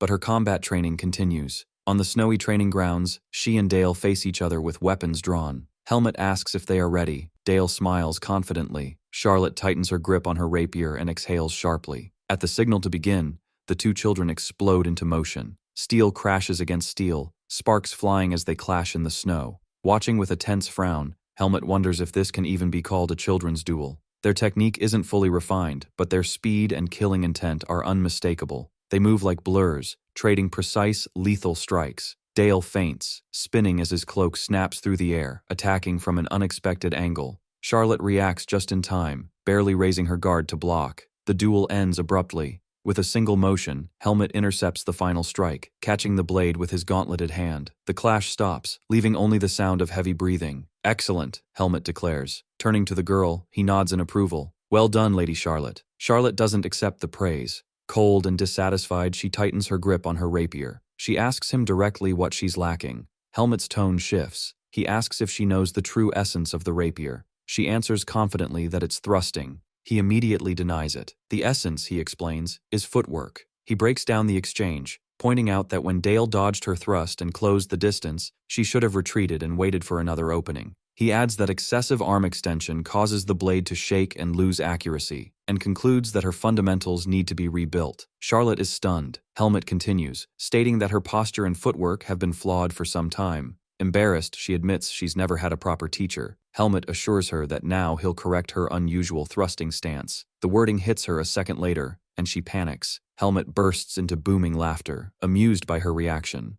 Dale watches from behind, nervously hoping she doesn't lose her temper. Helmet pats her head, saying he was only teasing her because her reaction was cute. As he laughs, Dale studies him carefully. He knows Helmet isn't just a friendly giant, he's one of the continent's 7 sword masters. With guidance like that, Charlotte's growth will be explosive. Dale feels a competitive spark ignite. If he doesn't push himself, she may catch up sooner than expected. Forming mana circles is notoriously difficult. A mage must sense the flow of mana through the heart, stabilize it, and engrave that flow into the body. For most, creating even one circle takes decades. In a snowy clearing, Sephia stands frozen in shock. He has already formed his second circle. Dale explains calmly. Mana circle strength is measured in RPM. A typical first circle mage reaches around 300 RPM. Dale's first circle spins at 2000 RPM, while his newly formed second circle is already stable at 400 RPM. Since 300 RPM is enough to start forming the next circle, he already qualifies to begin a third. He decides to test his new capacity immediately. Raising his hand, blue mana crackles as he enhances an existing spell. He reinforces the molecular structure of the ice to increase its mass and hardness, then forms a large ethereal barrel around it to boost rotation and velocity. The magic circle flares to life. Ice bullet, armor-piercing bullet. He fires. The projectile screams through the air and smashes into a massive tree, drilling clean through it and the stone behind it. When the mana disperses, a perfectly round hole remains, opening straight to the sky beyond. The clearing falls silent. Sophia can only whisper in disbelief, asking what just happened. Dale examines the hole, satisfied. The added circle made high-level modifications far easier than expected. Sophia regains her composure and praises him, calling him a fast learner. Dale bows and thanks her sincerely. As she watches him, memories surface, him saving a knight from an orc horde, and how he handled Charlotte. Despite his age, his competence is frightening. He uses his power responsibly, but the scale of his potential is terrifying. She taps his nose gently, thinking that while he scares her sometimes, he inspires even greater trust. Then she pulls him into a tight embrace, snow falling around them. She whispers that he is truly her proud student. Dale freezes as his master suddenly hugs him,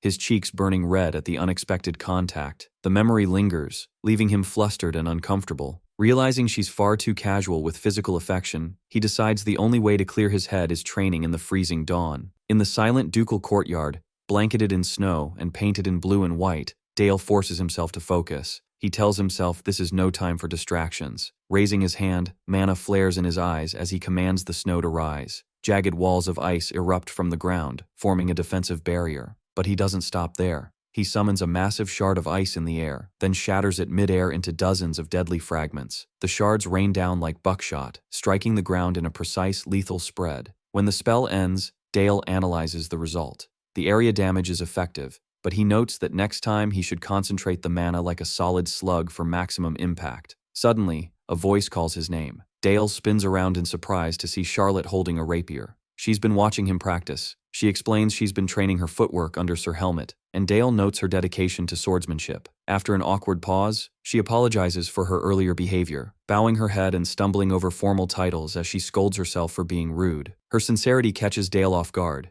Instead of being offended, he smiles and tells her he forgives her, asking her not to be so formal. Relief floods her face, and the tension between them completely disappears. They talk quietly, bonding over their shared love of the cold weather and late-night training. Leaning against a tree side by side, Dale realizes how rare it is to find someone who understands his comfort in solitude and harsh climates. The warmth he feels has nothing to do with magic. From the manor above, the Duke and Duchess watch them through a window. The Duke remarks on how quickly their son is growing up. The Duchess smiles, already deciding that it's her duty as a mother to guide this budding relationship and ensure it flourishes. Not long after, the Duchess walks among the commoners, distributing bread and offering kind words. Though she performs her charitable duties with grace, her thoughts remain focused on her son's future. In the slums, she dedicates herself to relief work, handing out food and opportunities to the poor. Following her example, Dale and Charlotte help distribute bread. Suddenly, a filthy, desperate young boy rushes up and clings to Charlotte's arm, begging for help.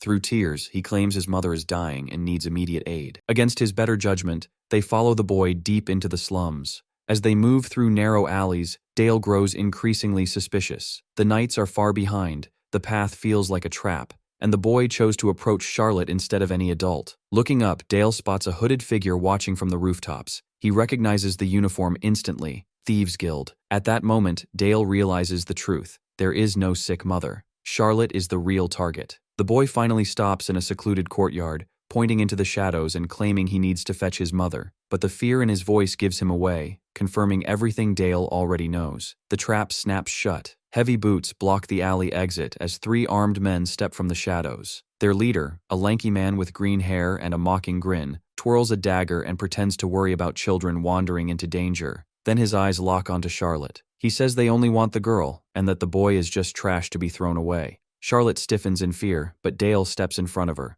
Hidden beneath his bangs, he smiles coldly and introduces himself with dramatic flair as Dale of Saxon, swearing to protect Charlotte Orhart from low-born scum like them. His words hang like a challenge. The thugs laugh. The green-haired leader mocks Dale's noble chivalry and says he chose the wrong time to play hero. With a flick of his hand, he orders the attack. Charlotte grips Dale's sleeve and whispers that she left her sword behind. Dale calmly tells her not to worry.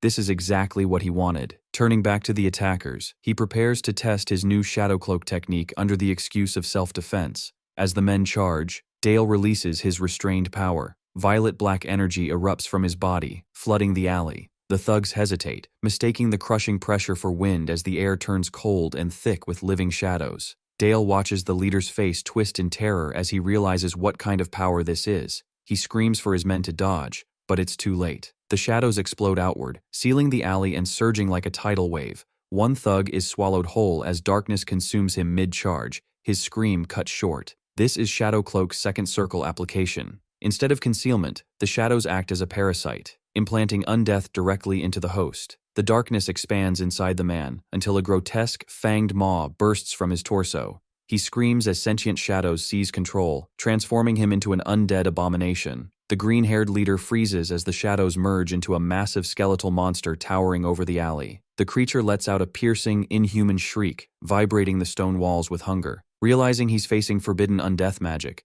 the green-haired leader panics and orders his men to destroy the monster. While they rush the abomination, he targets Dale instead. Noble heir or not, the boy will die in one strike. He launches himself off the alley walls, daggers glowing neon green as he descends with aura-infused assassination techniques. Energy slashes tear downward, but shadows instantly rise and swallow the attack whole. The green-haired leader lands, cursing as his confidence shatters. Before he can attack again, Dale moves first. A blue magic circle spins at his fingertip, manifesting a spell modeled after a firearm. Double-barrel, 12-gauge buckshot. Blasts of condensed light fire forward like a point-blank shotgun. The impact is catastrophic. The green-haired leader is ripped through the air, blood spraying as he crashes hard onto the cobblestones. From the shadows, Charlotte watches, trembling as she whispers Dale's name. The green-haired leader coughs blood and barely forces himself upright, stunned that he's still alive. Dale observes calmly, noting that aura users are tougher than normal men. Refusing to surrender, the green-haired leader screams and launches one final desperate strike from above. But the power of Dale's shadows was stronger than his. Dale walks forward as the shadow beast behind him massacres the remaining soldiers, shrieking about its endless hunger. Amid the slaughter, Dale reaches Charlotte and gently asks if she's hurt. She nods, shaken but safe.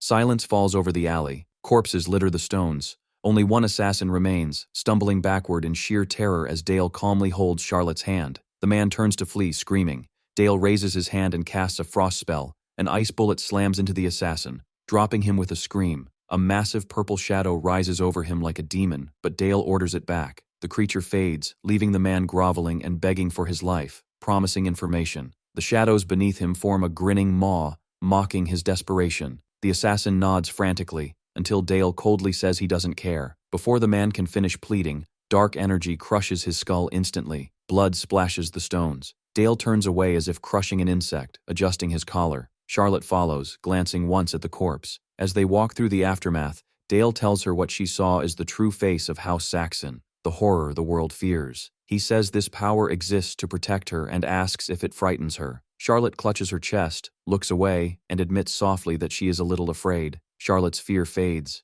She looks up and smiles, realizing Dale's ruthlessness was used only to protect her. She remembers the day she swore loyalty to him, kneeling with a rapier in hand, and reaffirms that vow amid the battlefield's aftermath. If his house will be the shield that protects hers, then she will repay that debt. Pressing a hand to her chest, she declares that one day she will become the sword that swings for his sake. Dale is caught off guard by her conviction. She thanks him for showing her a future and promises to grow even stronger. As Dale meets her gaze, his stoic mask cracks with quiet introspection. Unaware to Charlotte, His decision to take her in stems from deep guilt over Sir Bardel's fate 24 years earlier. When he clasps her hand, he realizes her choice carries far more weight than he expected. Far away, in Count Brandenburg's estate, the Count sits in his library, gripping his quill in fury as he curses the failure of his assassination attempt. In his hands is an invitation from the Noir Duke, polite in wording, but unmistakably a summons he cannot refuse, even with his status as the Holy Swordsman. Enraged and powerless, he slams his desk. Days later, inside Saxon ducal castle, the Count stands before the throne with his knights. The Duke sits casually, unreadable, with 2 children standing beside him. He thanks the Count for coming and apologizes for the humble welcome. The Count forces laughter, then pretends concern over rumors of a kidnapping, loudly denying any involvement. The Duke ignores him, until the air suddenly shifts. His eyes glow violet. Dark mana coils around his hand, and overwhelming pressure explodes through the hall. The Count's knights are crushed and hurled aside by invisible force. A glowing purple magic circle forms, the Tempest of Nihil. Realizing the spell, the Count panics as the Duke commands him to kneel. The pressure intensifies. The Count tries to resist, invoking his title, but his leg gives out and he is forced to the floor. Humiliated and terrified, he realizes he has gravely misjudged the Duke. Seated calmly above him, the Duke delivers his ultimatum. He claims this summons was for peace, but if the Count ever lays a hand on the children of House Saxon again, House Brandenburg will be completely erased. The threat is absolute. Moments later, the Duke withdraws his aura and offers hospitality. The Count refuses, scrambling to leave as fast as possible. As the doors close behind him, the significance of what young Dale witnessed becomes clear. This was not just intimidation. It was the spark of a future war. The image of the Holy Swordsman kneeling will spread across the Empire, igniting chaos, burning cities, and sealing his eventual execution. Later, in the Duke's private office, Sophia stands nervously as Duke Saxon uncovers a table of corpses. They are Thieves' Guild members who attacked Dale, bodies twisted, crushed, and pierced with lethal precision. The Duke states calmly that Dale did this himself. Horrified, Sophia begins to question whether her teachings have helped create a monster. Turning to her, the Duke explains that guiding Dale's overwhelming talent will require wisdom. He then offers her the position of chief advisor. Sophia lowers her hands, her thoughts racing. The Duke isn't just asking her to remain a tutor, he's asking her to become part of House Saxon itself. His gaze leaves no room for refusal as he explains that Dale relies on her, and that even he cannot guide the boy alone. If she stands by Dale's side, everything will change. After a moment, Sophia bows her head and accepts. She understands now that her duty goes far beyond magic or etiquette. Her true role is to guide a terrifyingly powerful child away from the abyss. Learning how Dale sees the world becomes her most important task, and she can't shake the image of a small boy casting an impossibly large shadow. Time passes, and Dale's 10th birthday arrives. The celebration is held in a grand ballroom glowing beneath crystal chandeliers. Unlike last year, the hall is packed with high-ranking nobles, including envoys from the Emperor's court, a clear sign of House Saxon's growing influence. Among the guests, one man immediately stands out. With fiery red hair, a white suit, and a crimson cloak, Marquis Eurus steps forward and locks eyes with Dale. He greets the boy with an easy smile. Known as Lord Crimson, Eurus is the master of the Red Tower, an infamous mage faction obsessed with power, order, and ruthless strength. Dark rumors follow them, including forbidden rituals and the modification of living bodies. Earlier that evening, the banquet had been filled with laughter, lavish food, and whispered amazement at the wealth of the Northern Territory. But beneath the celebration lay tension. Nobles from the Emperor's faction had arrived in force, their presence serving as a silent warning. As Dale observed them, their shadows felt like watchful eyes. The message was clear. The Imperial family would not tolerate any disrespect toward the Holy Swordsman, and Eurus is their messenger. He praises Dale as a once-in-a-generation prodigy, repeating rumors that the boy wiped out an entire orc horde at just 9 years old. Dale responds with a flawless smile and polite thanks, then walks away before the conversation can deepen. Behind his calm exterior, dread coils. In his past life, he was once a victim of the Red Tower's experiments. He knows exactly what kind of monster hides behind Eurus's charm. Escaping the stifling ballroom, Dale steps onto the snowy terrace, loosening his collar. These birthdays feel more exhausting every year. He would rather be training. His thoughts drift to Charlotte, now officially serving as Elena's maid. He longs to spar with her but knows exposing the daughter of the legendary sword would invite danger. Left with no choice, he considers practicing alone. Then a terrified scream shatters the silence. Dale freezes before sprinting toward the garden. In the shadows, a grotesque noble pins a maid to the ground, a dagger pressed to her throat. She begs for mercy, invoking House Saxon, but the man mocks her, confident no one will interfere during the celebration. He threatens to slit her throat if she resists and treats the assault as his right. Footsteps approach. Dale appears. The maid cries his name in desperation. The noble, Petro, briefly falters before regaining his arrogance. Seeing only a child, he pulls the maid closer and mocks Dale, even offering to teach him about women with a vile grin. Dale ignores him completely. He calmly reassures the maid and raises his hand. A glowing blue magic circle forms instantly, and Petro's confidence collapses into panic. Condensed magic erupts into a bullet of crystalline force, blasting Petro away with precise concussive power, separating him from his victim without killing him. As Petro crashes back, Dale steps forward without hesitation, fully aware of what he's done. In a world ruled by rigid hierarchy, he has just attacked a representative of the Emperor, and he does not regret it. Petro slams into the grass, stunned and gasping, only to look up and see Dale standing over him without a trace of fear. Dale orders him to kneel. The command is so absurd that Petro freezes, unable to accept a child speaking with such authority. Dale doesn't hesitate. He points at Petro and demands he kneel and apologize to Miss Eve. Humiliation and rage twist Petro's face as he seethes at the insolent brat from House Saxon. Desperate to regain control, Petro declares himself a representative of the Emperor, claiming any insult toward him is treason. Dale remains unmoved and calmly asks if the Emperor enjoys violating maids from noble houses for sport. The question hits like a blade. Petro stiffens, sweating as he stammers in disbelief at the accusation. The disturbance draws nobles from the estate. Among them, Eurus watches with amusement, murmuring that things have become interesting. Ignoring the adults, Dale gives Petro one final warning to kneel. When Duke Saxon demands an explanation, Dale answers without looking away, stating that Petro attempted to assault their maid. Petro tries to stand and fabricate an excuse, but Dale raises his hand, releasing crushing magical pressure that pins him down, coldly asking who allowed him to stand. Facing the gathered aristocrats, Dale speaks with authority beyond his years. He gestures to Petro sprawled on the ground and declares that envoys from the imperial capital act in the emperor's stead. Petro trembles, pointing weakly at the boy, but cannot speak. Dale continues, stating that Petro defiled a maid and stained the emperor's name, making punishment unavoidable. By framing the act as treason against imperial honor, Dale shifts the entire political balance.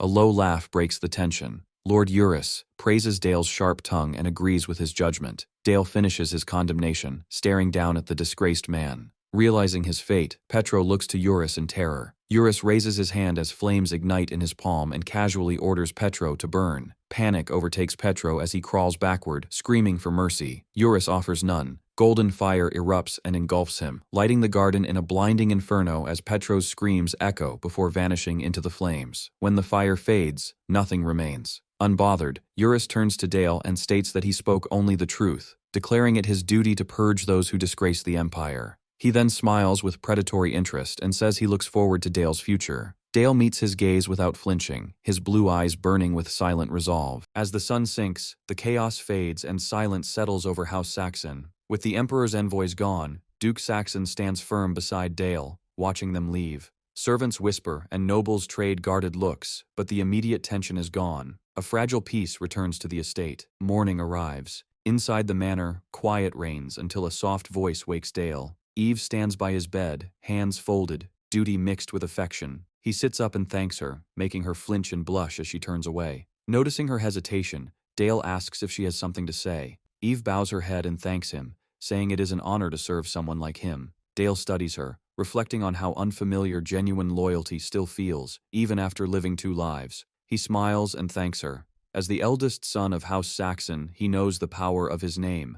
If using it helps bring down the empire, he will not hesitate. Later, Dale stands in the cold study before his father. Duke Saxon steeples his fingers and eyes him sharply, saying Dale has been acting strangely. Dale reveals a troubling thought. If the otherworldly hero had survived the battle with the divine sword, Bardel, the hero's blade would likely have been turned on the Saxon duchy. Duke Saxon feigns shock. When pressed, he hesitates, recalling memories from his past life. He knows the truth. The Empire abandoned the hero, fearing what would happen if their prized weapon broke free. Hiding that truth, Dale offers a logical explanation instead. He points out that after the hero defeated the Demon King, the Empire failed to cleanse the Demon King's land. Instead, they forced House Saxon to cultivate it, demanded sacrifices, and granted the cursed territory to them. As long as the land remains tainted, House Saxon will continue to bleed. Dale adds that both inside and beyond the Empire, people now call House Saxon the Clan of Darkness. Just as the Empire abandoned the hero, they will eventually eliminate internal threats, anyone who might oppose them.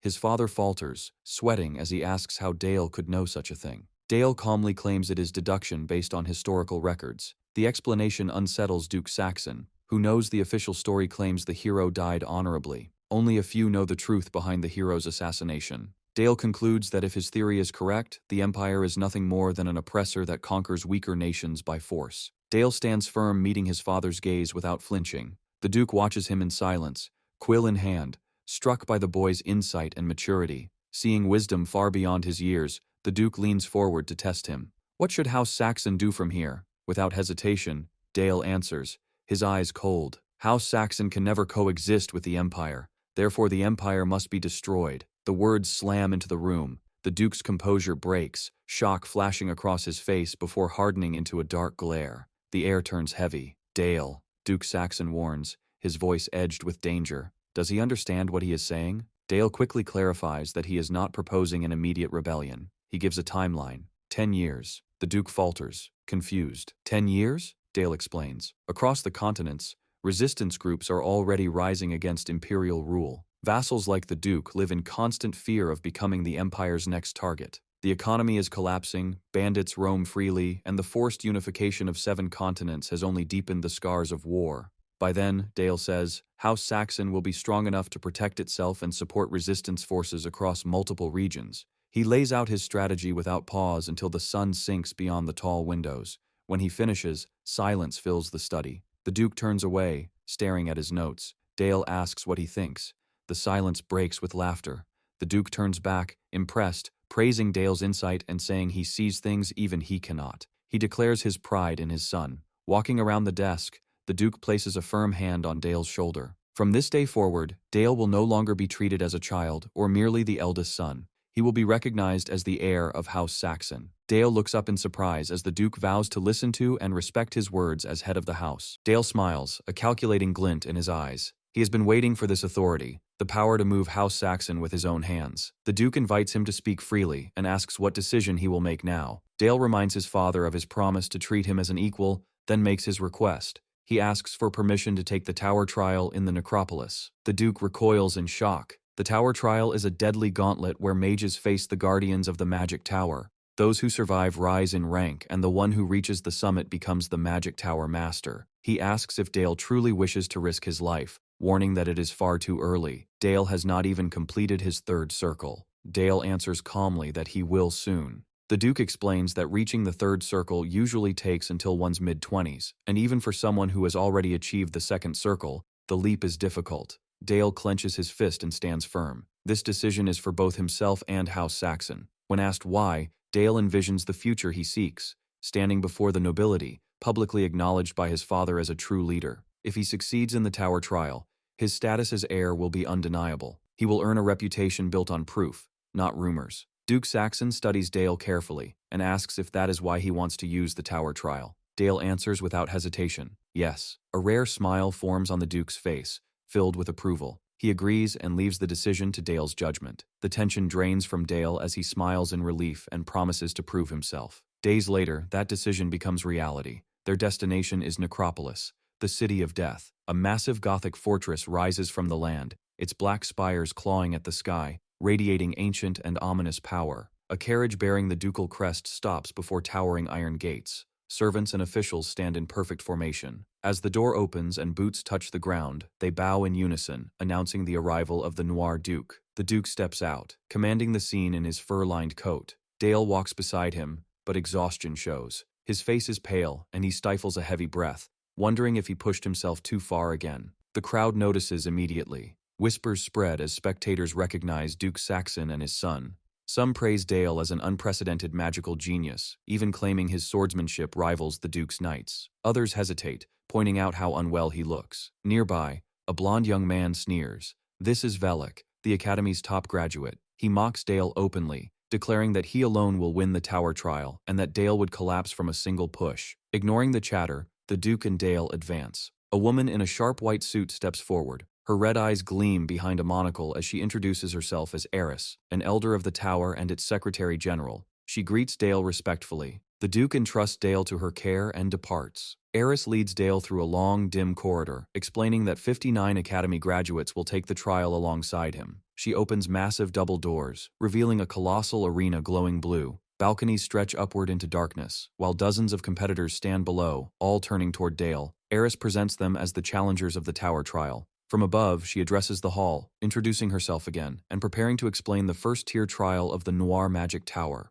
She raises a silver chain holding a blue gem and instructs everyone to inspect their life necklaces. Among them, Dale listens closely as Eris explains the rules. The first trial is a battle royale. Each necklace contains a shield spell and represents one life. To eliminate an opponent, a valid hit must be landed using the corpses scattered across the field. When struck, the necklace activates, shatters, and the opponent is eliminated. The attacker gains a point. To advance, a participant must reach a total score of +3. Any use of external artifacts is forbidden and results in immediate disqualification. Dale grips his necklace, absorbing the cold efficiency of the rules. Nearby, a silver-haired participant whisper while watching him. Recognizing him as a third-circle mage despite his age, they decide he is too dangerous to ignore. Once inside the trial, everyone is an enemy, and they resolve to target him first. Dale notices their stares and smiles, his confidence radiating pressure as he waits to see if their skill can match their ambition. The command to begin the trial echoes through the hall. Chaos erupts. Purple magic circles ignite across the stone floor as the necromancers cast their spells.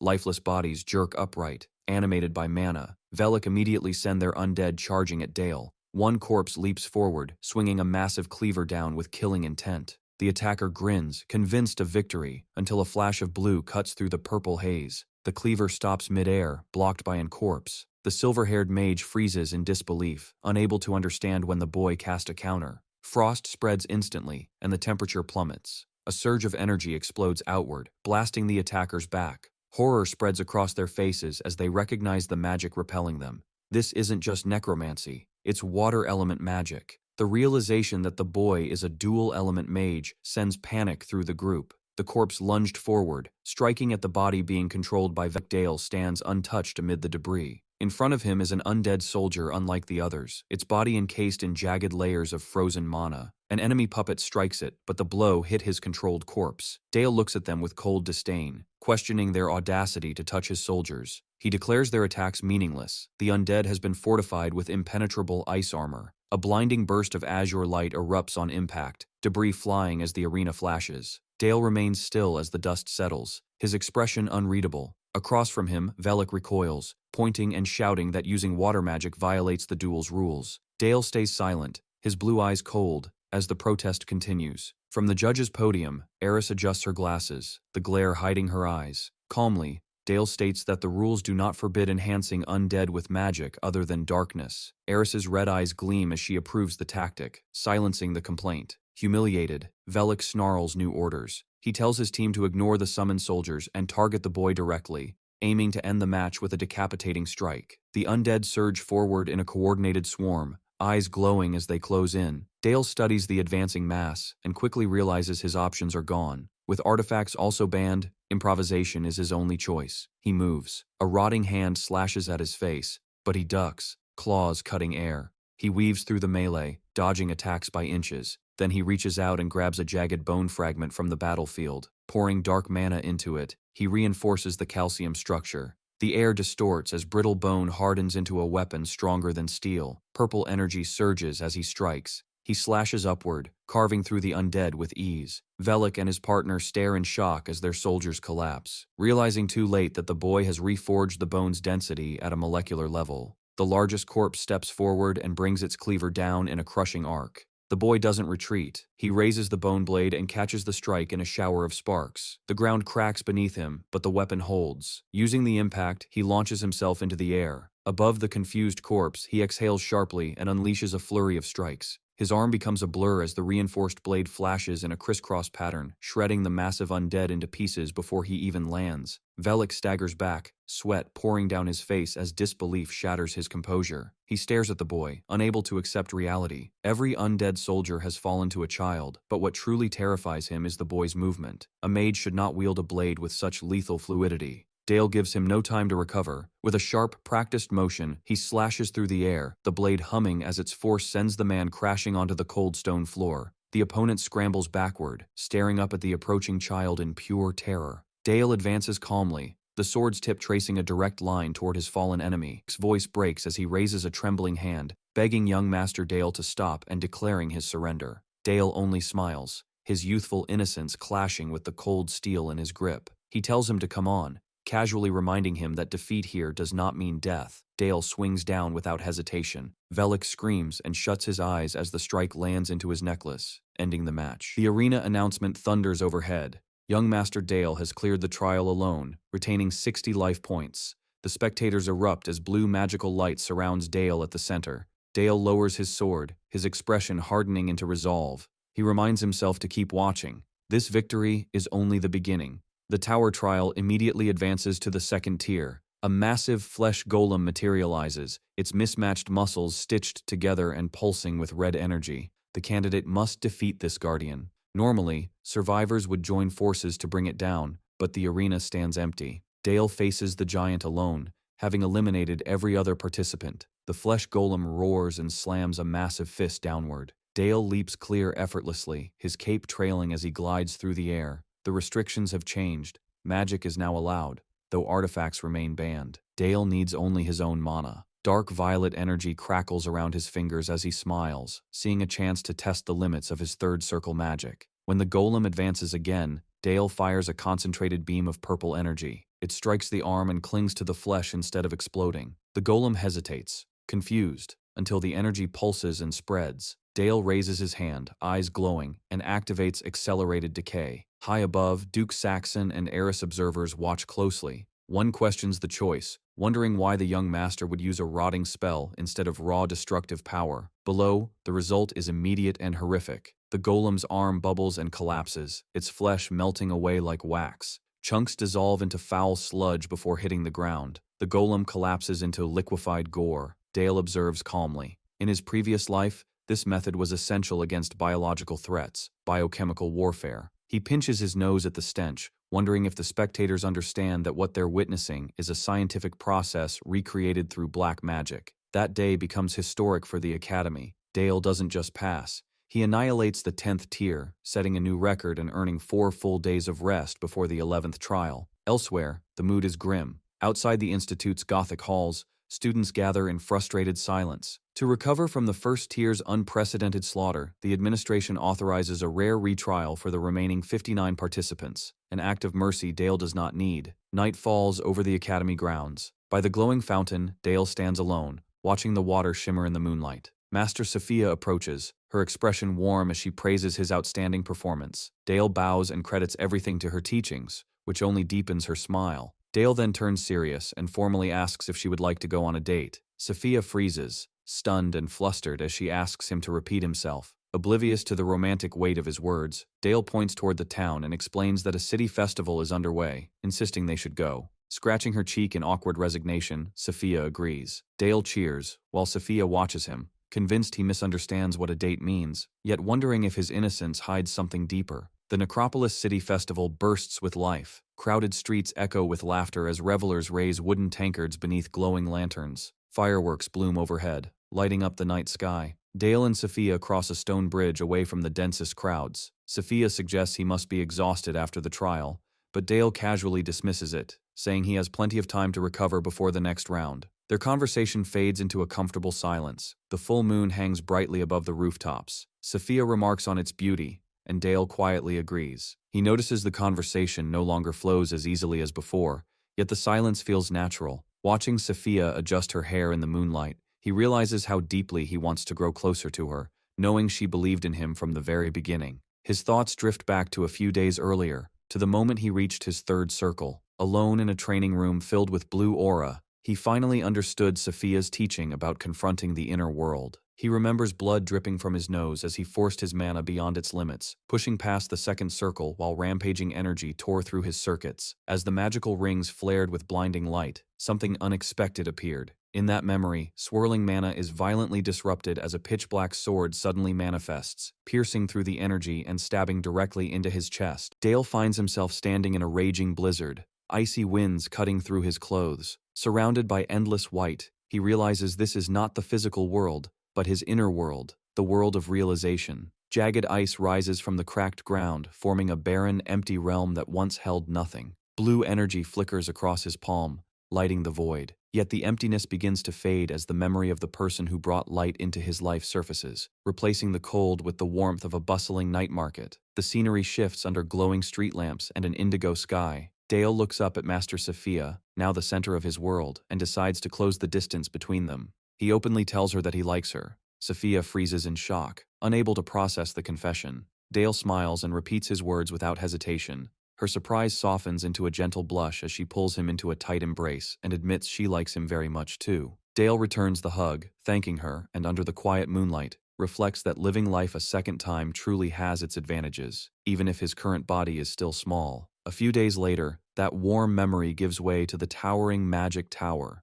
Dale stands in the 11th tier's trial grounds and lets out a heavy sigh. Despite his bold confession, his relationship with Sophia hasn't changed at all. He suspects she brushed it off as nothing more than a child's innocent crush. Shaking his head, Dale pushes those thoughts aside. Romance can wait. The exam cannot. Eris declares the trial will be a one-on-one magic duel. Dale steps forward to face his opponent, Albert Rosenheim, a tall, arrogant third circle master. Albert grips a dark grimoire as purple energy coils around his fingers. He greets Dale with false politeness, then openly warns that he won't hold back against a child. Under 11th tier rules, all artifacts and tactics are allowed, meaning Dale's safety necklace offers no guarantee of survival. Dale responds with a calm smile, a sharp glint flashing in his blue eyes. With the restrictions lifted, there's no reason to hold back. He resolves to crush Albert completely and prove the overwhelming gap in their power. The duel begins instantly as Albert unleashes a blast of violet magic that lights up the arena. Laughing wildly, he opens his grimoire and declares he's nothing like the rookies Dale has faced before. A massive magic circle forms, and with a shout, Albert casts dark arrows. Dozens of purple bolts rain from the sky, forcing Dale to leap back and dodge through the relentless assault. Dale narrows his eyes as the magical pressure intensifies. Albert hovers amid swirling violet energy, a huge sphere of crackling power forming above him.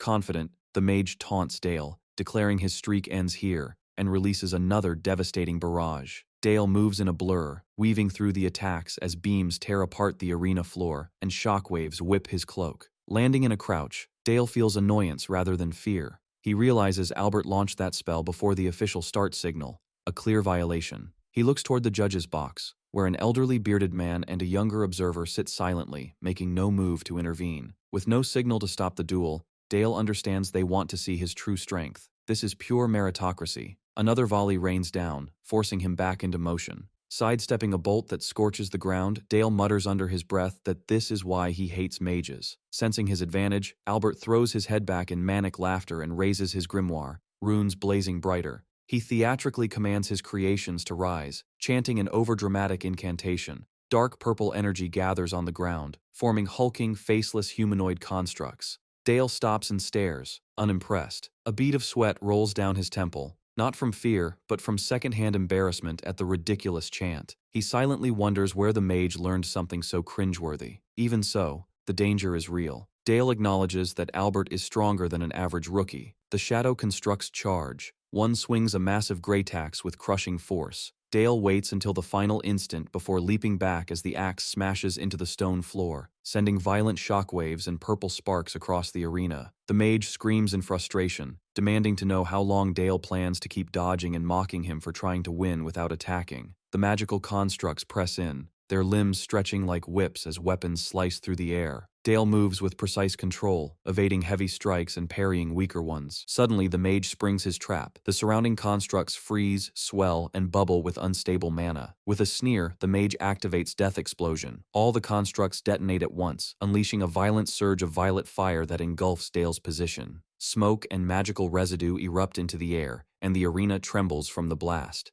Convinced of victory, the mage closes his grimoire and declares himself the winner, expecting to see Dale's broken body. When the smoke clears, the crater is empty. The mage panics, spinning around in disbelief. A calm voice mocks him for cheating against a child, echoing from all directions. As fear sets in, a shadow stirs behind the mage. From within his own shadow, dark liquid energy rises and forms into Dale, completely unharmed. Dale remarks that the mage looks shaken, his body radiating a far darker and more controlled power than before. Dale admits the ambush was clever, but insufficient. His eyes glow violet as Wraith transformation activates. The shadows at his feet twist and come alive, whispering with hunger as they claw at the mage's purple aura. Shadowy hands seize the mage while the darkness behind Dale condenses into a massive, jagged maw with glowing violet eyes, drooling with abyssal hunger. Dale casually urges the entity to eat, warning it not to overdo it. The shadow surges forward and swallows the mage instantly. He has no time to defend as his screams are cut off. The impact cracks the stone floor and sends shockwaves through the arena, while the darkness thrashes violently. At Dale's command, the shadows disperse, dropping the unconscious mage onto the floor, completely drained beside his fallen spellbook. A spinning magic circle around Dale's hand confirms his overwhelming victory, and the announcer declares Dale the winner of the first round. Dale casually dusts off his cloak and smiles, asking who wants to face him next. The remaining students recoil in terror. One contestant immediately surrenders, admitting he just wants to survive. From that point on, no one dares challenge Dale. Every remaining match ends in a default victory as fear spreads through the ranks. With no opposition left, Dale advances through the magic tower. Under the crimson sky, he climbs the Gothic structure, refining his 3 magic circles as he goes. Tier after tier falls with ease as shadow wolves and skeletal wraiths emerge from the darkness, only to be effortlessly destroyed by Dale as he ascends higher into the tower. By the 20th tier, the atmosphere changes. The air turns heavy and metallic as a true opponent emerges. A headless knight. A Dullahan clad in obsidian armor, mounted on a spectral steed. Crimson blood billow from its severed neck as it raises a massive lance, its presence overwhelming the arena. Dale stands calmly beneath it, unfazed. From the observation balcony, spectators whisper in awe, recognizing the knight as a creation of a tower elder. One woman remarks that this guardian may represent the limit of Dale's ascent. Dale, however, looks amused. He comments that things would be boring if they always went as expected, raising a hand wreathed in violet smoke as the darkness behind him awakens. Suddenly, the battle takes an impossible turn. Instead of attacking, the headless knight dismounts and kneels, driving its great sword into the floor in absolute submission. It bows before Dale. Without striking a single blow, Dale has forced the guardian to pledge loyalty. A single command follows: end yourself. The knight obeys instantly, reversing its grip and impaling itself through the chest. Its energy disperses as it collapses, kneeling in a final display of devotion. Dale stares in mild surprise, briefly wondering if he pushed his authority too far. The judges and spectators remain frozen in shock, realizing this was not just a victory. Dale didn't defeat the Guardian, he seized control of it, a feat placing him on the same level as the Tower Elders themselves. Satisfied, Dale turns away. Ignoring the crowd's confusion, he leaves through the exit gates, knowing the next floor holds horrors, even monsters' fear. He refuses to cross that line and departs as light swallows his silhouette. Outside the Magic Tower, sunlight glints off its massive structure as the Magic Tower Master arrives. Mages, nobles, and elders bow in perfect unison.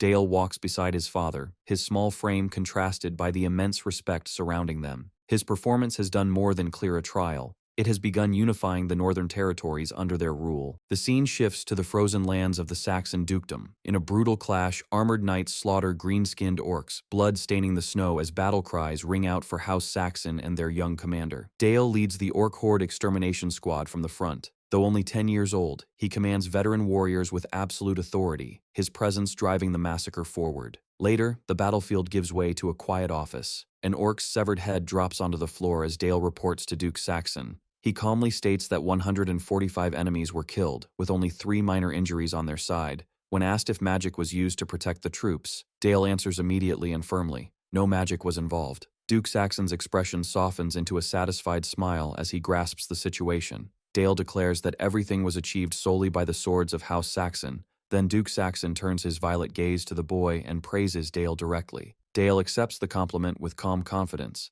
the blue gem at his throat glinting as the adults discuss his progress. Sir Helmet proudly steps in, noting that Dale is already comfortable commanding large cavalry units. Laughing, Helmet pats near the boy's shoulder. Dale smiles and humbly credits Helmet's teachings. He reflects on the knight's training in swordsmanship, tactics, and military strategy, recalling long hours spent studying maps and strategy boards. Helmet jokes that at this pace, Dale will soon be leading full territorial wars. The idea stirs something sharp and eager within Dale. He silently welcomes the thought of a new stage. The scene abruptly shifts to the training grounds as Charlotte lunges forward with a fierce rapier thrust. Dale calmly meets her attack. Their blades collide, sparks flying as metal rings through the cold air. Charlotte presses relentlessly, striking high and low in rapid succession. Dale parries every blow with minimal movement, deflecting even her strongest slash without losing balance. He creates distance with a smooth motion. Charlotte pulls back, breathing hard, frustration clear in her eyes. Dale notes that she has improved.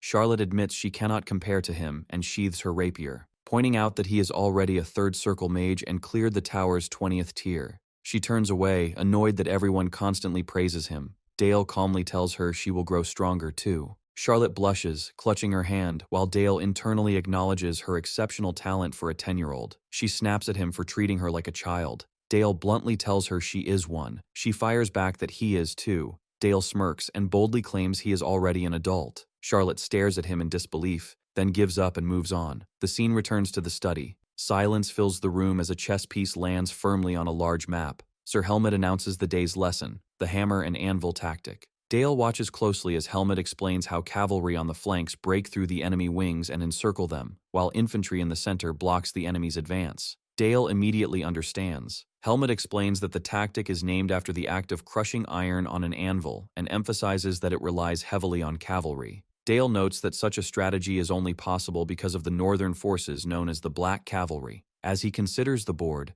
Dale realizes that the principles of war remain unchanged across worlds. Then, shifting the topic, he asks Helmet about Charlotte's training. Sir Helmet strokes his beard, his expression settling into thoughtful pride. He admits that while Charlotte cannot yet compare to Dale, her growth is exceptional. She has already formed a solid foundation in swordsmanship and will soon formally inherit House Saxon's aura cultivation and sword arts. Dale, however, remains uneasy. He voices the real concern: Charlotte's compatibility with their sword style. In this world, power is divided between arcane and martial paths. Mages refine mana through circles in their hearts, while knights forge aura through physical cultivation and inherited sword arts. Dale recalls the northern forces, especially the Black Cavalry, whose power resembles unstoppable war chariots. House Saxon's Knight Crow Knight Order does not rely on finesse. Their heavily armored knights wield massive greatswords, overwhelming enemies through sheer brute force. Charlotte's style directly contradicts this. Her natural technique favors speed and fluidity. On the training grounds, she moves like the wind, striking with lightning-fast precision. She wields a rapier, and her aura flows freely in green ribbons rather than forming a heavy presence. Dale coldly concludes that while her talent might allow her to reach the lower ranks of the 7 Swordmasters,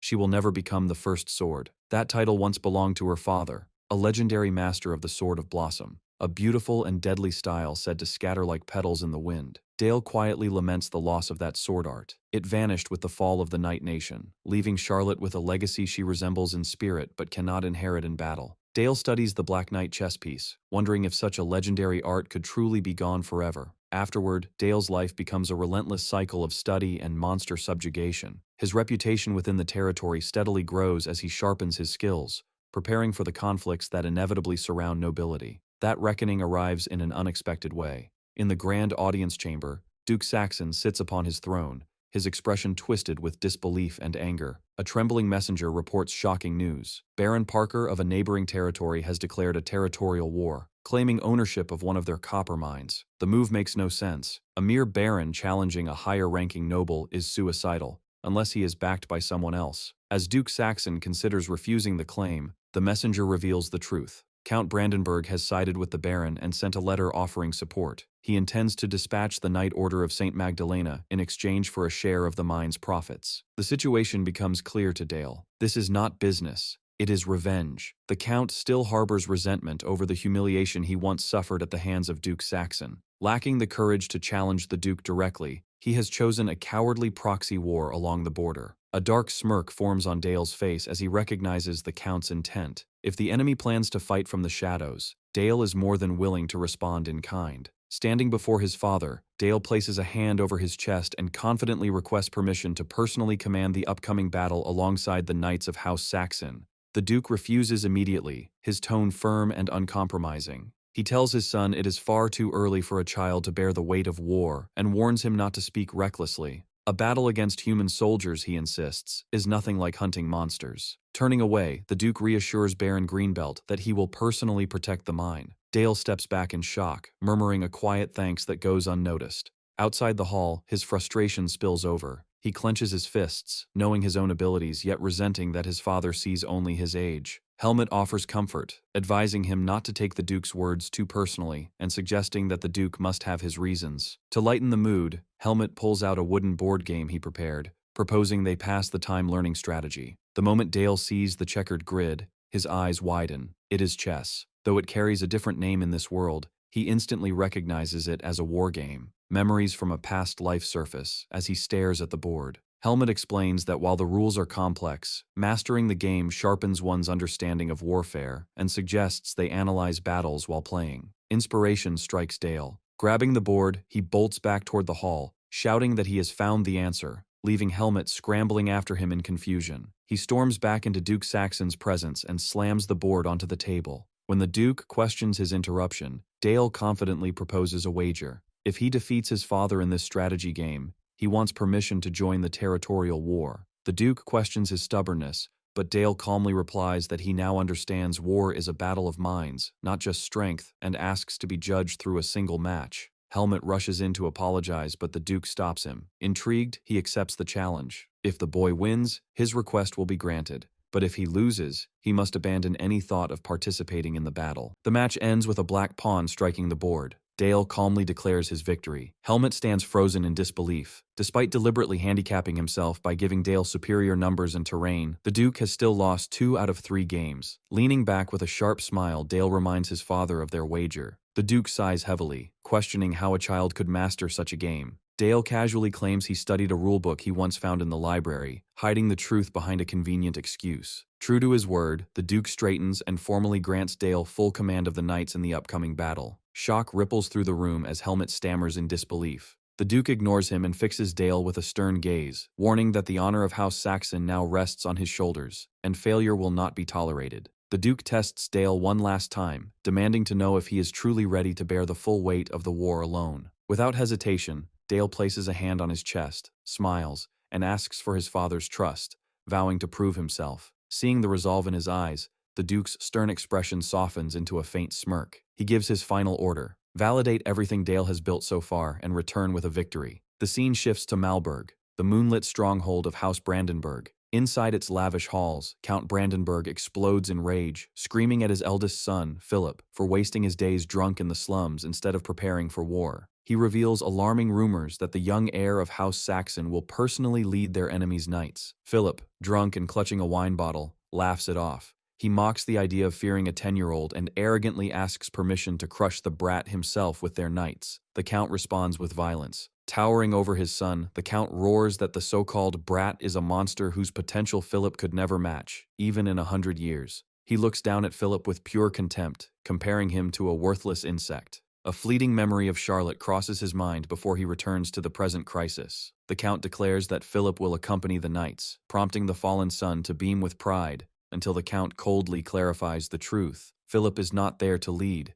His only role is to stand there and look pretty. The title may be his, but real command will belong to Sir Milva's. Philip's face turns pale with panic as he realizes he is nothing more than a figurehead. Before he can protest, Sir Milva steps forward, seizes Philip by the shoulders, and drags him out of the hall. Philip collapses to his knees, scraping across the carpet as he screams for his father, who never looks back. Grinding his teeth, the Count finally understands the trap. Duke Saxon has sent a child to the battlefield, a move that binds his hands. If he responds with full force, he will be labeled a monster. He curses Saxon's cunning, realizing the humiliation was planned from the start. Days later, sunlight shines over Baron Greenbelt's territory, doing nothing to ease the Baron's anxiety. As the gates open, armored reinforcements ride in, led by Dale. The Baron bows deeply and greets young Master Dale of House Saxon. Dale smiles politely and thanks him for the welcome. Behind the formalities, the garrison soldiers whisper among themselves, doubting the boy's age and wondering if he can even lift a sword.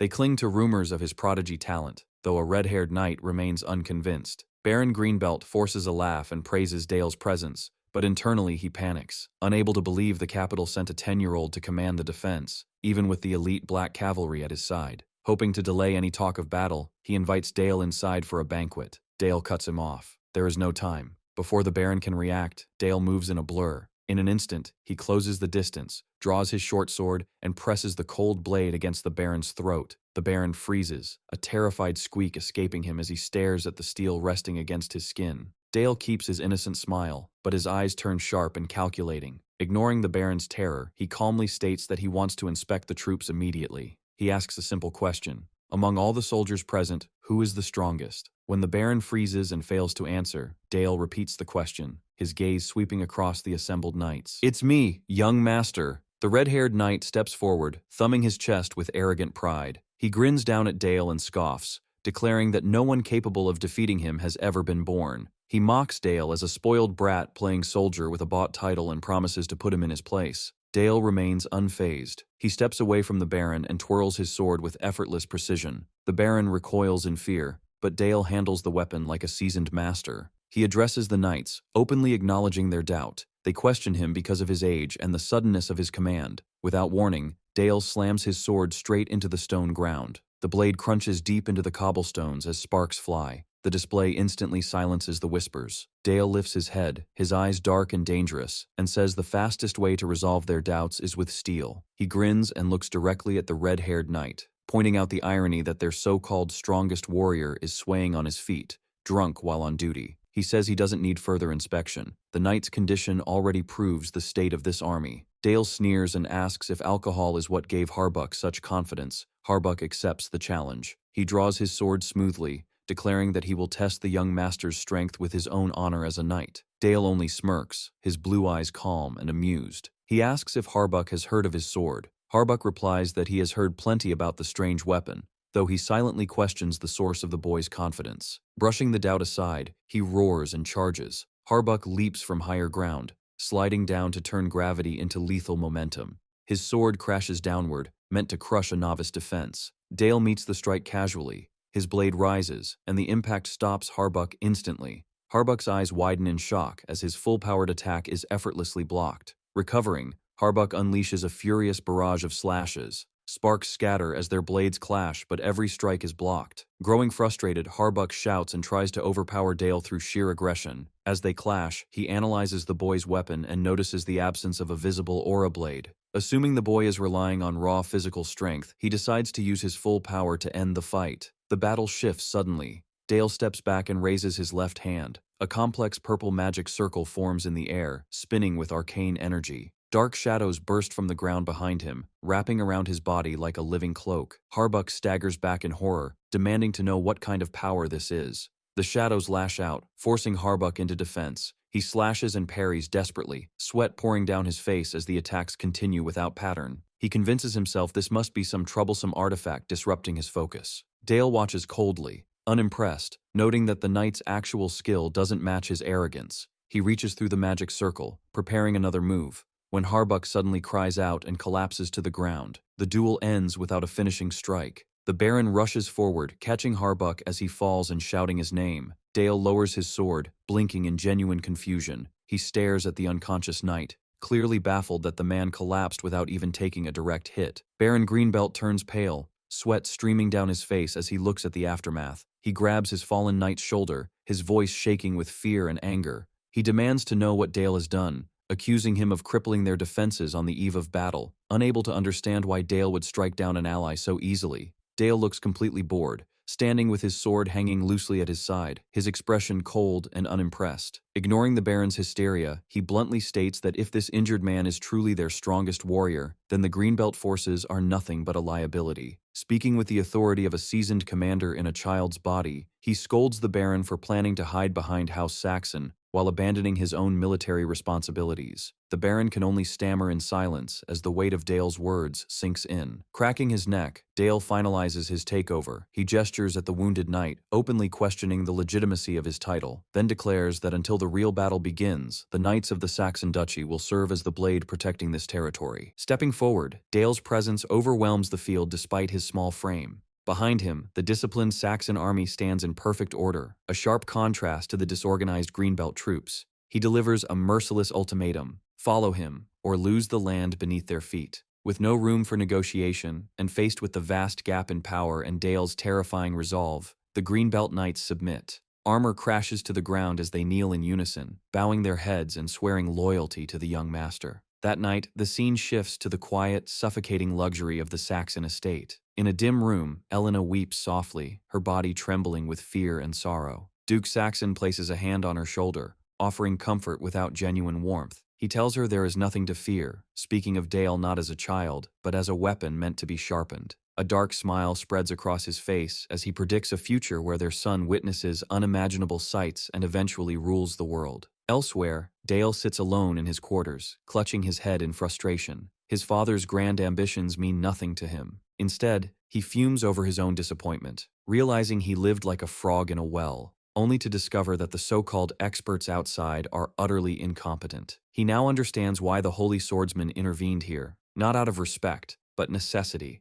Knowing the Greenbelt forces were useless, a smirk forms as irritation turns into calculation. If everyone else is worthless, he will simply carry out his own plans. The next day, sunlight floods the castle grounds as brutal training begins. The red-haired knight, wrapped in bandages and barely breathing, struggles against thick ropes tied to a massive boulder. He begs for mercy before collapsing onto the grass. Dale watches calmly from a cushioned chair beneath a red parasol, his guards standing nearby. Showing no sympathy, he orders the knight to stand, mocking his status as a knight of the North. When the man complains about his injuries, Dale dismisses it coldly, noting that the training has not even truly begun. Dale then issues his command. Sir Bale is ordered to train Baron Greenbelt's knights, starting with stamina training, declaring them all completely unqualified. With internal matters settled, Dale turns his focus to the wider war. He orders that an envoy be sent to Baron Parker's territory to propose negotiations. Bale hesitates, confused by the sudden shift. Dale clarifies that he has no intention of accepting a humiliating peace. There is simply someone he wants to see before the battle begins.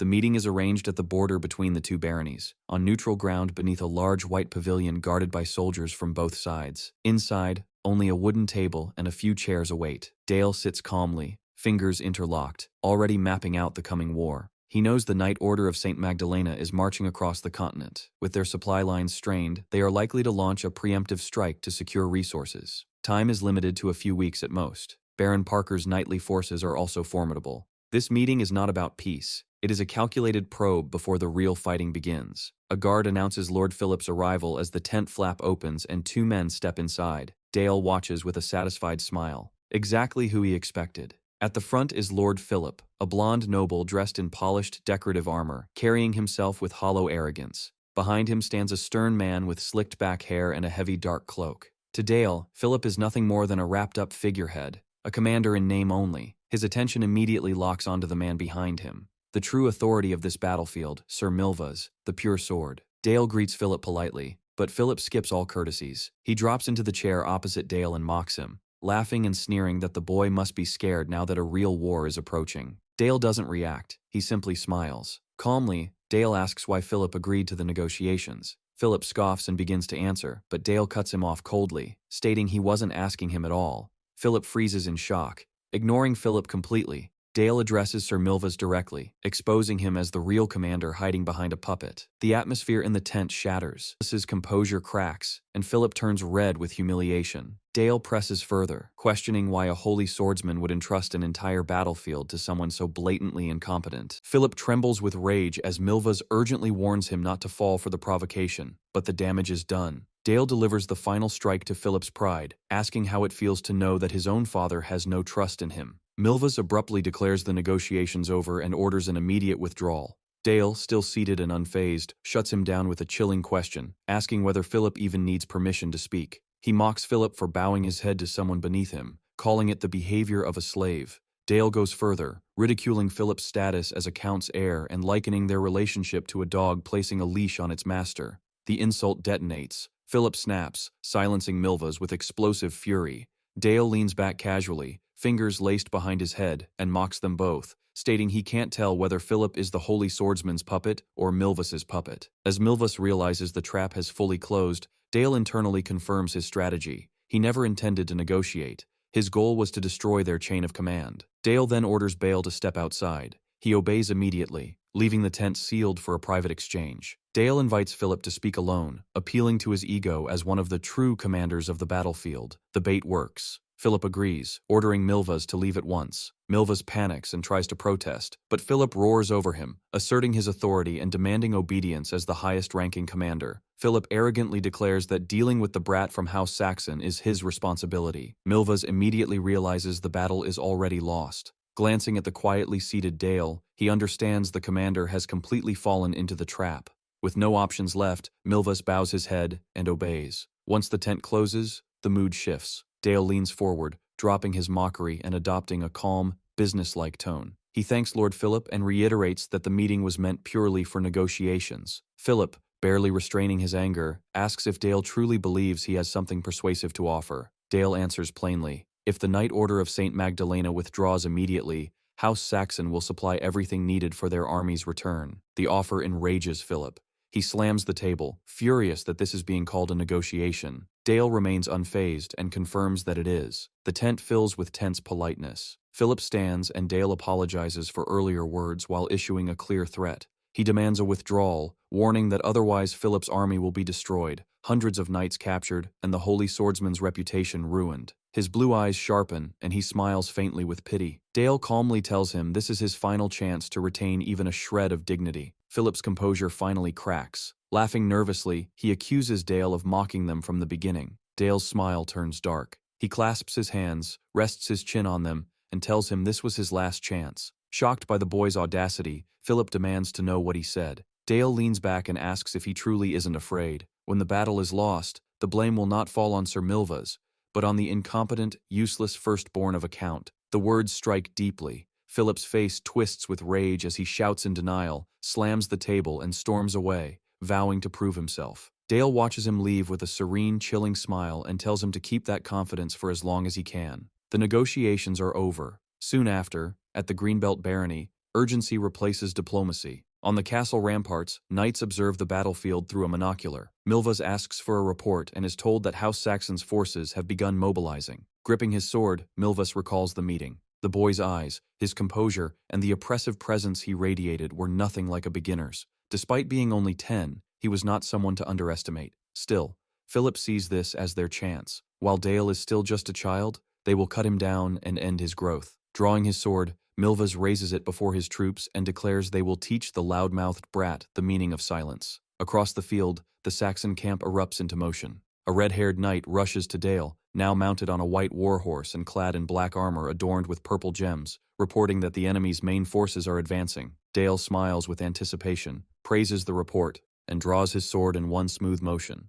Raising it toward the gray sky, he addresses his army. He calls upon the swords of House Saxon, declaring that their time has come, and orders them to spill blood worthy of their name. A thunderous cheer erupts as the black-armored soldiers raise their weapons, their morale surging as their young lord leads them into battle. The war horn sounds, its deep cry signaling the beginning of battle. Both armies surge forward like crashing waves. The collision is immediate and brutal. Lances shatter, swords cut into flesh, and the front lines collapse into chaos. Milvas charges into the melee with his lance lowered as soldiers scream and fall around him. Blood sprays as the first lives are claimed by the momentum of the charge. "First Cavalry Battalion, advance!" The order rings out as the commander spurs his warhorse forward, his crimson cloak snapping behind him. Even as he charges, his mind works coldly through the battlefield. The key threat is clear: the Nightcrow Knight Order of House Saxon. Their power is unknown, and leaving them unchecked could doom the entire army. To counter this, the formation has been carefully arranged. Lord Philip is held safely in the center to stabilize the line. Baron Parker's forces are stationed on the left wing to lock down the Greenbelt Knight Order. With the enemy restrained, Milvas plans to strike decisively. Leading Count Brandenburg's elite troops, he will smash into the Nightcrow Knights from the flank, relying on speed and overwhelming force. "We must not miss this chance," he roars, lowering his lance. The impact is violent. Steel grinds against steel, dust and blood filling the air.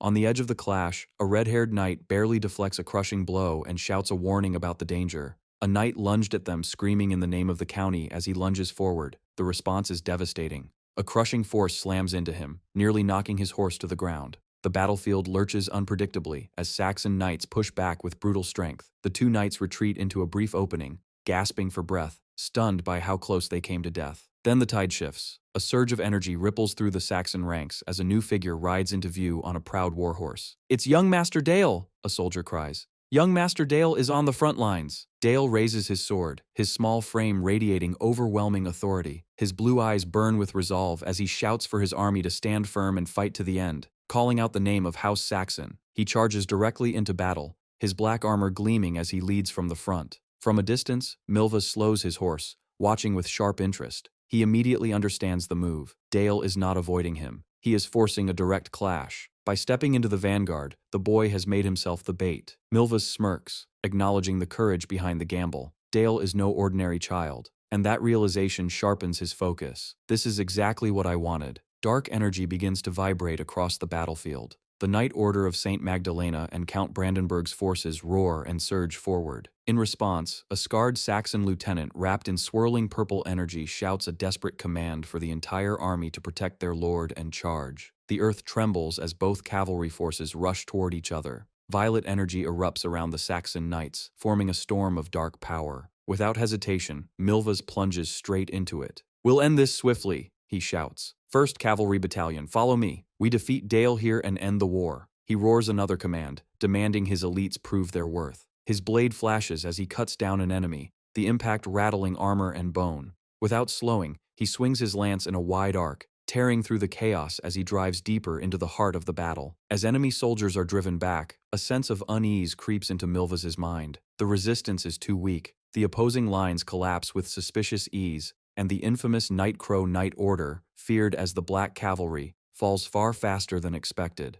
Across the field, Saxon forces shout for a retreat, their withdrawal almost theatrical. The rhythm of the battle feels wrong. Before he can process it, a messenger races in from the flank with urgent news. Baron Parker's left wing is being completely overrun. Milvas freezes in disbelief. Far away, the truth is already unfolding. The left wing is being slaughtered. Knights scream as they are cut down, and at the center of the carnage, a red-haired warrior wrapped in violent dark energy tears through the defenses. These are not ordinary troops. They are Aura Knights. Another report confirms it. House Saxon's Aura Knights have broken through, and the left wing is begging for reinforcements. Philip stares at his trembling hands, panic tightening around his throat. The realization hits hard. Their true strength was never in retreat. It was concentrated elsewhere. The mistake is fatal. If this battle is lost, the blame will fall entirely on him, the useless firstborn of a count. In his mind, he sees Dale's smug smile, mocking his failure. Fury overtakes reason. Philip snarls that he will not allow the brat's plan to succeed. When a messenger relays Sir Milvas's recommendation to reinforce the left wing by merging the center and rear cavalry, Philip explodes. He silences the advice and makes a reckless decision. All rear cavalry are to follow him instead. He will strike the right wing and kill Dale himself before the left collapses. Then comes another shock. A soldier reports that Philip is already bringing the entire rear cavalry toward them. Milvas goes pale. He clutches his face in disbelief, cursing Philip for ignoring orders. In his mind, the battlefield turns into a chessboard. The right wing is already crowded and pushing forward. Adding more troops will only jam their movement, destroying coordination and turning momentum into chaos. Consumed by obsession, Milvas fixates on a single goal: killing the enemy leader. He ignores desperate pleas from his subordinates and shuts out the reality unfolding on his flanks. In his vision, the white pieces fall one by one, signaling the collapse of the left wing and inevitable encirclement. His officers beg for retreat, panic thick in their voices. He refuses. Across the field, Dale watches calmly. Dale smiles, his blue eyes filled with quiet confidence, as if the battle is already decided. That expression stabs straight into the commander's pride.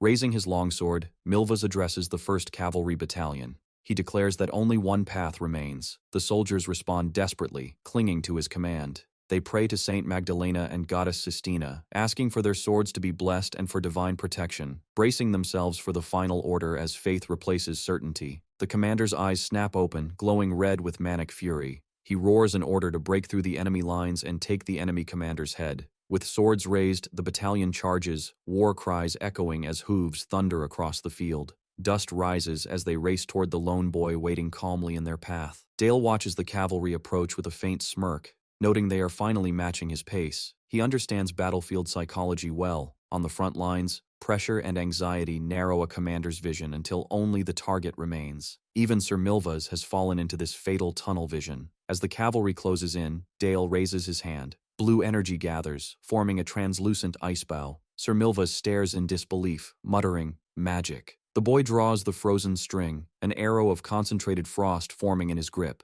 With a taunting grin, he asks if this is their first time seeing magic, then releases it. The ice projectile tears through the air and slams into the lead cavalry like a siege weapon, shattering armor and bone in a violent burst of cold. The impact shakes the ground. Milvas was staring upward in disbelief. Executing such precise magic while riding at full speed should be impossible. Above him, Dale advances effortlessly, blue mana flickering around his fingers. Milvas remarks that while their magical power is impressive, they lack the mounted combat skill to use it properly. With a casual command, Dale summons a wall of ice. Jagged blue glaciers erupt from the earth, ripping through the battlefield and forming an impenetrable barrier. Milvas watches in horror as his path is completely cut off. Seizing the moment, Dale orders a counterattack. His forces surge forward unchecked. Realizing that Dale is exposed, the knights panic, throwing themselves in front of charging lances as living shields in an attempt to protect him. Amid the carnage, Milvas understands the truth. He has been completely outmaneuvered. The enemy never intended to kill him directly. They forced his troops to collapse inward to shield him. As a result, the right flank is overcrowded. The front line twisted into an indefensible shape. With no tactics left, only brute force remains. He charges forward, sword blazing with golden aura, shouting that he will personally kill Lord Dale. Dale watches the attack with bored indifference. After that, Milvas and his soldiers fell into captivity. Dale mocks the predictability of Aura Knights, whose arrogance and blind loyalty to the battle doctrines of Saint Magdalena have turned into a fatal weakness. Cold memories surface in Dale's mind. In his previous life, his jailer was the holy swordsman himself, the leader of the Order of Saint Magdalena. Years under that man's watch taught Dale every habit, formation, and flaw of these knights. As the sun sinks and the battlefield darkens, a soldier rushes in with urgent news. Baron Greenbelt's forces have broken through, and the enemy's left wing has completely collapsed. Baron Parker, commander of that wing, now kneels in the dirt, armor damaged and pride shattered. Milvas curses under his breath, blaming Philip's incompetence for leading them into this disaster. Dale looks down at him with a faint smile and remarks that Lord Philip clearly never trusted Parker or his men. Milvas's eyes widen as the truth dawns on him. The retreat, the positioning, the chaos. It was all a setup from the beginning, a trap meant to lure them straight into the jaws of the Nightcrow. Dale steps closer, his cape fluttering in the cooling breeze. Dale lectures the captured commander, stating that while battlefields are always chaotic, those who invite ruin within that chaos have only their own foolishness to blame. His face brightens into a cheerful, almost innocent smile that never reaches his eyes. Extending a hand, he offers mercy in accordance with imperial tradition. Anyone willing to beg for their life and pay a ransom in gold will be spared. He asks if they are willing to beg. One kneeling knight erupts in rage, refusing to degrade himself. He declares he would rather die than participate in such humiliation. Dale's smile does not fade. He calmly asks if that is truly his choice. With a snap of his fingers, the answer is decided. A blade flashes, and the defiant knight is cut down instantly, collapsing in a pool of blood. Silence grips the remaining prisoners. Milvas stares at the corpse, sweat pouring down his face. Dale turns to him and waits. Trembling, Milvas convinces himself this is not fear, but necessity. He must survive to warn the main force of how dangerous this boy is. Swallowing his pride, he orders his men to kneel. He bows low before Dale. Pressing his forehead toward the grass, Milvas invokes imperial law. Since they have surrendered, he demands proper treatment as prisoners of war, expecting ransom negotiations. Dale watches with detached curiosity. He remarks that they were willing to beg just to stay alive. After a brief hum, deciding that since they abandoned their dignity, nothing else matters. Milvas looks up, confused. Dale's cheerful mask vanishing, replaced by pure malice. He declares that no one will survive and orders his men to kill them all. Even the Nightcrow Knight Order hesitates for a heartbeat. By imperial custom, ransom is standard. But as Dale's cold gaze sweeps over them, they remember who commands them. For Saxon's knights, his word is absolute. The massacre begins. A spear drives through a captive from behind. The air fills with the sound of steel tearing flesh. Realizing the betrayal, Milvas erupts in desperate fury. He leaps to his feet, drawing a concealed blade, screaming that he will not die like a sheep. He charges at Dale, swinging wildly. Before he can reach him, a crushing vertical strike cleaves through him, ending his resistance in a single blow. Silence follows. Two armored sentinels stand over pinned Milvas, spears driven into him beside a pool of blood. Dale approaches, his cape flowing as he moves behind a trembling blonde knight in red and gold armor. "Sir Milvas," he whispers near the knight's ear. Milvas freezes, horror flooding his face. Dale smiles playfully and asks if he remembers his death. Recalling the night Milvas stood by as his lord drove a sword into his back, memories of betrayal surface, the image of knights standing over a fallen comrade. Dale's expression hardens into pure hatred as he speaks again. Milvas breaks into a cold sweat, stammering in denial. He asks if the boy truly returned from death, calling him a monster. Dark purple energy seeps from the ground, wrapping around Dale's boots, and pierced through Milvas's body. Blood stains Dale's face, yet he smiles with genuine delight. He confirms it, jagged mana erupting around him, saying only now does he feel even slightly relieved. The scene abruptly shifts to the battlefield's aftermath. Steel clashes, screams echo, and defeat is absolute. A female knight is struck down, Another soldier is thrown from his mount, and the battle's momentum collapses completely. Philip, commander of the remaining forces, stares numbly across the ruined battlefield. As reality sets in, dread grips him. The right-wing cavalry has been annihilated. Sir Milva's and every Aura knight are dead. The left wing has collapsed, and the enemy's black cavalry is closing in on the main force. Philip grips his helmet, despair twisting his face. Dale's mocking smile and cold eyes flash through his mind, haunting him amid the carnage. He can't understand why that face won't leave him. "Young Master Philip, please decide," a subordinate shouts, snapping him back to reality. The surrounding soldiers look to him in desperation, pleading not to be abandoned to defeat. Panic and pride clash in Philip's eyes. He refuses to accept surrender. Turning to his men with reckless resolve, he orders them to fight to the end, declaring that their knight order will never kneel and commanding them not to retreat. A subordinate protests, warning that the order will lead to total annihilation. Philip explodes in rage, demanding whether the man dares defy the highest-ranking commander. He raises his sword and screams for the final charge, driving his horse straight into death as his men cry out in terror behind him. Moments later, Philip stands trembling. His composure shatters as he screams for his remaining soldiers to stop the enemy and protect him. Regret floods his mind. Facing death, he realizes how badly he wasted his life, wishing he had drunk more wine, embraced a lover, and died peacefully in a warm bed instead of on cold, blood-soaked dirt. Under a bruised purple twilight, the battlefield falls silent. Philip's forces lie broken or frozen in fear, offering no resistance as the young victor stands among them. Bale approaches Dale and calmly reports that everything has unfolded exactly as planned, praising young Master Dale for a strategy that crushed the enemy with terrifying efficiency. Kneeling and gasping for breath, Philip tries to negotiate. He claims that as commander, it was his sworn duty to survive until the end.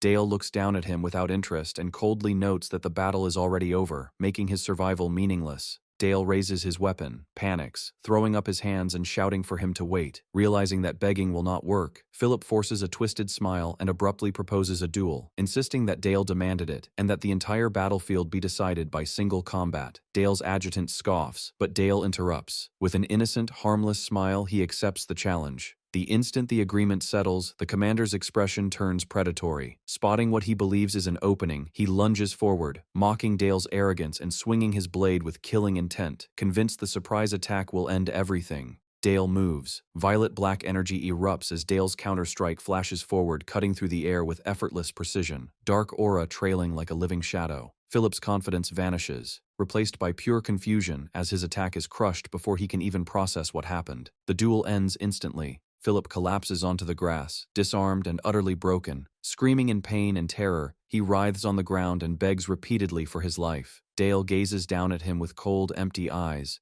quietly remarking that the man has chosen to live a pathetic life until his final breath. The war ends not with clashing steel, but with the shrill screams of a coward. Days later, the scene shifts to the capital. Trumpets blare as confetti rains from the sky, and the city erupts in celebration at the return of young Master Dale. He rides through the parade on a barded warhorse, cheeks flushed as he scratches his face, visibly embarrassed by the overwhelming praise. The crowd hails his tactical brilliance, marveling at the flawless encirclement and annihilation of the Knight Order of St. Magdalena. As Dale modestly accepts the acclaim, darker murmurs ripple through the celebration. Two men whisper that the victory came at the cost of too much blood. Nearby, a man in clerical robes fingers a golden sunburst pendant, overhears their doubts, and smiles serenely, quietly wondering whether the gods truly wished for such a complete massacre. Cardinal Nikolai of the Church of Goddess Sistina adjusts his vestments, his fingers brushing the golden cross at his throat. With a calm, almost kind expression, he murmurs that the child's blade is aimed at the enemy for now,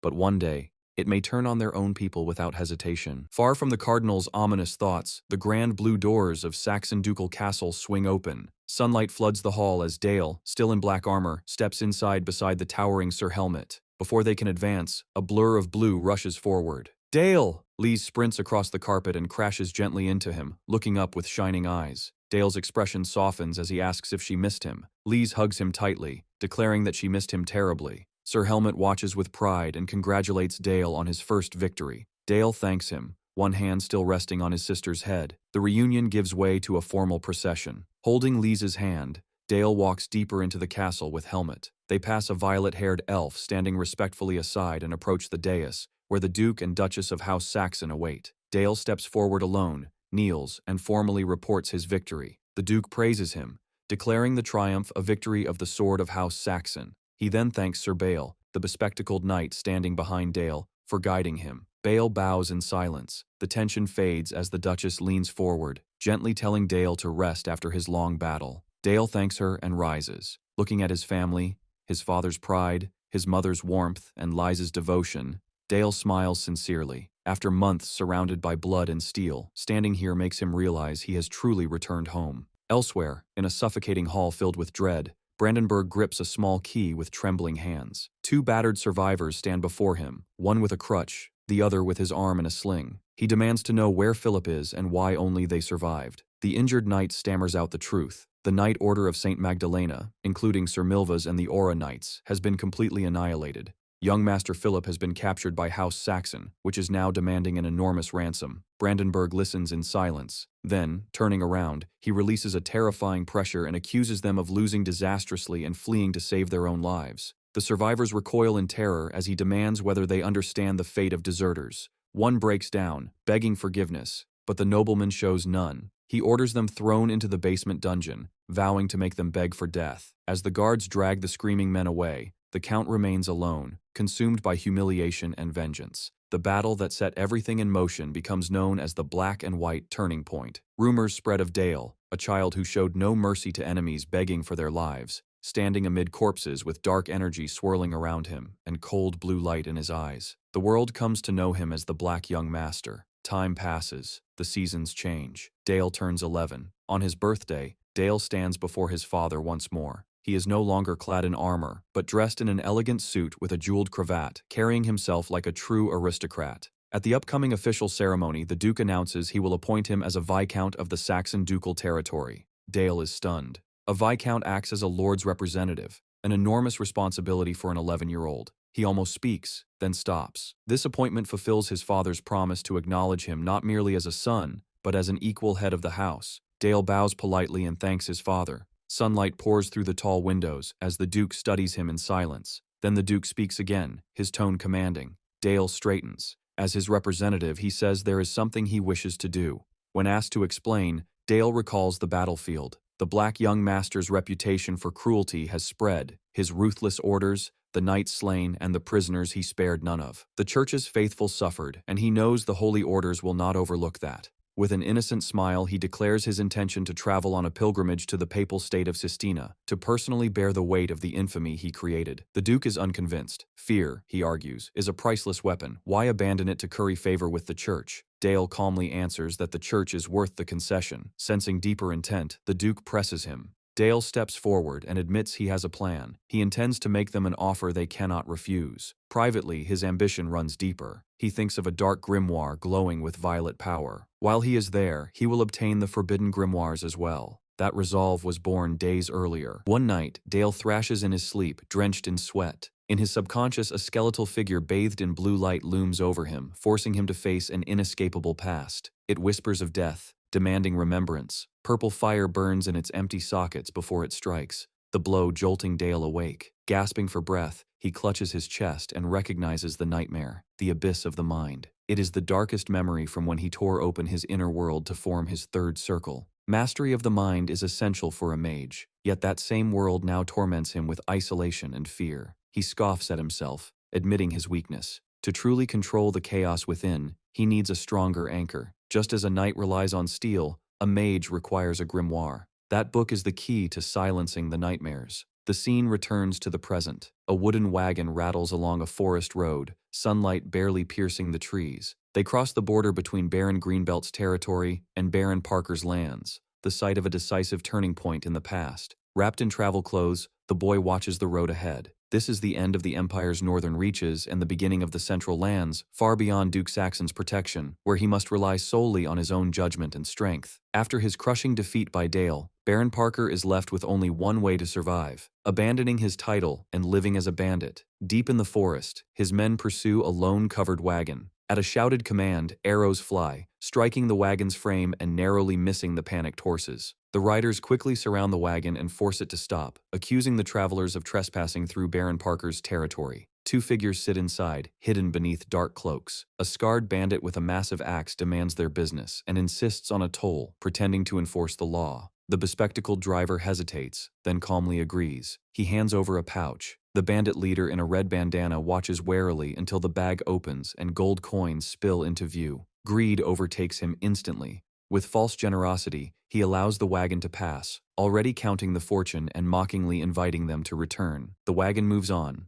but only briefly. Soon, the road is blocked again. Standing above them is Baron Parker himself, flanked by his men, including the bandits who just took the gold. He orders the wagon to halt and demands respect. The hooded driver calmly points out that they already paid a toll moments ago and asks if collecting twice is illegal. The bandits burst into laughter. Parker steps forward, axe-wielding thug at his side, and sneers that they follow the Empire's laws better than anyone. Dropping all pretense, he demands everything they own if they value their lives. He boasts about his past glory as the hero of the black and white turning point. A small, amused voice cuts him off, remarking that Parker's version of history sounds very different from reality. The smaller figure lowers his hood. Blue eyes and dark hair are revealed. Parker freezes in horror. He recognizes the boy instantly. Young Master Dale. Terror replaces his arrogance as he stumbles back, shouting at his men not to panic, insisting they still outnumber the pair. From the ridge, the bandit leader looks down at the exposed wagon with greedy confidence. To him, it is easy prey.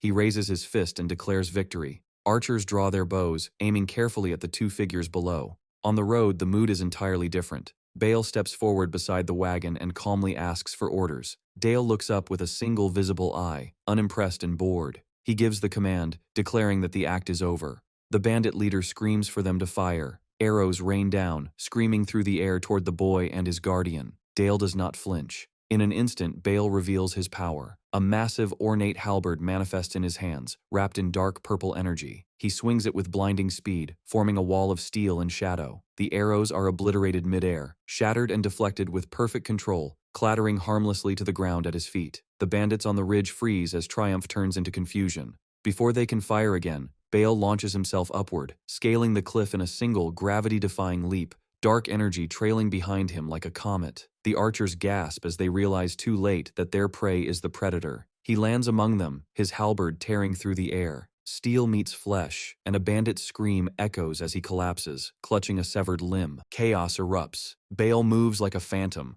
his blade a blur that annihilates the group in seconds. Their once arrogant leader watches in trembling horror, sweat pouring down his face as reality crashes in. This is no ordinary traveler, and this is a massacre. His composure shatters as his men are cut down before his eyes. Silence soon returns to the forest, broken only by the captain's whimpers. He drops to his knees before Dale and Bale, desperately offering a bag of gold. He begs for forgiveness, swears loyalty, and even invokes the goddess for mercy. Dale looks down at him, a chilling, shark-like grin spreading across his face. His eye gleams with malice as he asks one simple question. Why would he ever grant such mercy? The bandit leader's face twists in despair as he stares into the abyss of the boy's cruelty. Scenes like this become routine. As Dale travels the central continent, broken robber nobles and bandit knights fall in his wake, the lawless cut down with ruthless efficiency. Weeks later, the landscape changes. Dense forests and dirt roads give way to a wide, tranquil river bordered by lush greenery and towering cliffs. Dale and Bale drift along in a small boat, the calm water standing in sharp contrast to the bloodshed behind them. Bale gently pulls the boat and announces their destination. Rising from the river's edge is the papal state of Sistina. The city of Puzel, seat of the Holy See, gleams beneath the sun, its white towers and golden spires reaching skyward in divine splendor. Dale studies the sight with open disdain.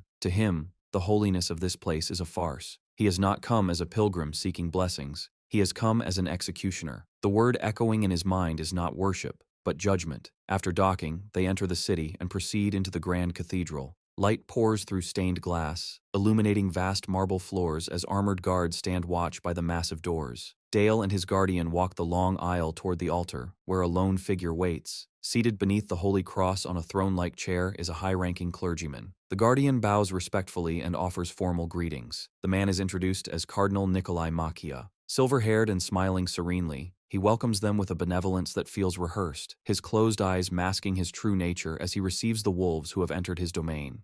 An oppressive pressure fills the hall, the presence of a sixth circle white mage, one of the 12 high clergies at the peak of the faith. The cardinal gazes down at Dale with feigned kindness, idly rolling a rosary between his fingers. I heard an incredible amount of blood was spilled in that battle, young Master Dale, he says smoothly. The sacrifice of the Knight Order of St. Magdalena is truly regrettable. Dale kneels in silence, head bowed in apparent reverence, his hand gripping the jewel at his chest. Leaning forward, Dale claims regret over the black and white turning point, blaming his own poor judgment for unnecessary sacrifices. Placing a hand over his heart, he performs a show of humility, explaining that to atone, and to conceal his strength, he came personally to the papal state on pilgrimage. Inside, Nikolai's thoughts are far less holy. He studies the boy, recalling rumors of the Empire's greatest genius. He wonders if the horrors of war have broken him, leaving behind guilt that can be exploited. A smug smile forms in his mind as he concludes that, despite his talent, Dale is still just an 11-year-old child. Then this works out perfectly, Nikolai says, his smile widening into something grandfatherly and predatory. The goddess's mercy is equal for all, young master. In this world, there is no sin that cannot be washed away. Dale's bangs shadow his eyes as he remains motionless. There's no sin in this world that cannot be washed away? That's right, the clergyman replies, spreading his arms as if to embrace the boy's guilt. Is that why you sold the goddess's nation to the Empire? The question slices through the air. Nikolai freezes, his benevolent mask cracking as sweat beads on his temple. He turns sharply, forcing a laugh that trembles. Your joke has gone too far. Back then, Dale cuts in coldly, right before the theocratic state was forcibly annexed by the Empire, 12 cardinal bishops tried to persuade the previous pope to accept annexation. Dale lifts his head, blue eyes piercing straight through him. Your Eminence was among them. Nikolai's mind flashes back to that day. He remembers standing with the betrayers as the pope refused the treaty to the end. He remembers the bloodshed, the clash of steel, the White Magic Tower's betrayal, and the Holy Father lying dead, slain by the Empire's hunting dogs. The cathedral fills with suffocating tension as Dale stares him down. Did the goddess also forgive the sin of selling your own country, your Eminence? Nikolai grits his teeth as his composure collapses. Golden mana crackles through the hall, the air vibrating with pressure. You spoke of atonement, Dale says, rising to his feet as the magic intensifies. Yet you dare preach forbidden truths with that mouth? Nikolai clutches the armrests in a fit of rage. Do you really think the goddess's mercy will be on your side? Nikolai roars. Dale replied, how laughable. Do you think killing a mere proxy of the Duke will silence anything? Golden sparks scatter like embers. Dale stands amid the swirling power, no longer resembling a child, but a judge. The Duke didn't come to uncover the Church's disgraceful secrets. What we want is your payment for our silence. Inside, Dale remains perfectly calm. Of course, it's a lie. Duke Saxon likely has no idea what's unfolding here. Cornered, Nikolai groans as sweat pours down his face. He shuts his eyes, trying to steady himself, but the angry is undeniable. What? He rasps at last, opening his eyes to the boy who has completely outplayed him. What do you want? Dale's stern expression breaks into a sly, victorious smirk. I've heard there's a secret archive beneath the lowest level of the cathedral, the place where the Church keeps its forbidden books. Nikolai jolts, eyes widening in disbelief. Grant me unrestricted access to the Library of Hell, Dale demands. At its deepest level lies the most horrific grimoire in existence, the Book of Black Goat. The scene shifts to the cathedral's bright marble corridors. Nikolai stands before Dale, outlining the strict conditions. Only one person may enter the Library of Hell. If disaster occurs, the Church bears no responsibility. The boy may retrieve only a single grimoire, and he must swear eternal silence regarding the Church's buried disgrace. Dale doesn't hesitate. As the successor of Duke Saxon, I swear upon the name of Saxon, he declares, extending his hand. Then, as proof of this oath, Nikolai begins, taking it. I will stake both your heart and mine as collateral. Magic erupts the instant their hands meet. A massive, radiant angel manifests behind them as a geas is formed, the ultimate contract of the White Magic Tower. In the metaphysical realm, a beating heart is bound in glowing chains, linking their lives to the pact. From this moment on, there is no escape. If Dale breaks the contract, the chains will tighten, and his heart will burst. With the deal finalized, Dale descends into the darkness, his boots echoing against the cold stone stairs as a lantern lights his path underground. Despite the lethal stakes, his expression remains bored. To him, the Church's so-called great secret is hardly worth the drama. At the bottom, he stops before towering double doors, radiating an unnatural chill. Reading the ancient inscription, he murmurs, "The gate of hell, abandon all hope, ye who enter here." He grips the iron handle and forces the doors open, stale ancient air rushing past as his cloak flutters and he steps inside. Beyond lies a vast hall lined with endless shelves. Though called a library, he immediately recognizes it for what it truly is. A massive dungeon. The forbidden books stored here are not simple texts, but unstable treasures capable of causing catastrophe. Still, his resolve doesn't waver. Just as a knight needs a sword, a mage needs a grimoire. The pursuit of power, no matter how dangerous, is instinctive. Metal clanks through the silence. From between the shelves, armored figures emerge. Knights in heavy plate, hollow light glowing from their eyes. They block his path, raising massive swords with lethal intent. "So this place has guardians," Dale mutters, scoffing. "A church that preaches light is no different from the Noir magic tower, using corpses for its dirty work." The knights charge, great swords cutting through the air where he stands. He doesn't flinch. A dark smirk spreads across his face. "No one's watching," he whispers, shedding his noble facade. "There's no need to pretend." Shadowy energy gathers around him, forming sharp, fluid spikes. With a cold command, shadow bullet, dark tendrils erupt from his body, piercing the knight's armor like paper. The guardians are skewered, lifted into the air, and torn apart in an instant. Silence returns. Dale stands amid the wreckage, armored bodies scattered across the floor. He adjusts his cloak, calmly satisfied. For once, he's free to loosen the restraints on his power. But the real purpose of his visit is still ahead. He raises a gleaming dagger and slashes his palm without hesitation. Dark crimson blood spills onto the stone floor. As it pools, Dale declares himself Dale of Saxon, rightful heir to the immortal Duke's bloodline. The blood pulses in response, awakening ancient magic. His chant deepens, invoking the black goat of the forest and its 1,000 offspring, demanding the fulfillment of an old pact. The shadows twist and the blood begins to glow. Reality fractures. Shrill, disembodied voices scream from the void, drawn by the scent of a mage's blood. Invisible entities swarm, begging for contracts, promising power in exchange for his life force. The air turns thick and red as they press against reality itself. The world shifts violently. The library dissolves, replaced by a sky the color of dried veins. Dale stands ankle-deep in an endless sea of blood. Twisted trees rise from the crimson flood, bodies impaled on jagged spikes stretching into the distance. The stench of slaughter and hatred fills the air. Dale surveys the scene, unimpressed. This is a construct, a world inside a book. From the blood behind him, a towering figure rises, cloaked like an executioner and wielding a massive, jagged scythe. Its eyes burn with predatory malice as it offers a contract, promising to butcher Dale's enemies and hold a festival of death in his name, tempting him with visions of an endless ocean of blood. Dale floats in the sea of blood, calmly assessing the entity and its surroundings. The landscape confirms his suspicion. This is the mental world of the Book of Massacre, a legendary grimoire of blood magic forged from the essence of large-scale slaughter. Its value is immeasurable, its power born from countless deaths. A fleeting image of a dark wizard wielding crimson energy surfaces in his mind, revealing the book's violent origin. But Dale has no intention of submitting or accepting the first contract offered. He looks up at the towering executioner with bored, dismissive eyes and orders it to step aside, stating plainly that this creature is not who he came for. The executioner erupts in rage. The rejection is unforgivable. Roaring, it swings its massive weapon down, screaming that refusal means death. Dale doesn't move. A faint smirk crosses his face as he calmly asks why he shouldn't be able to leave. He reminds the creature that this is nothing more than a fabricated reality inside a book,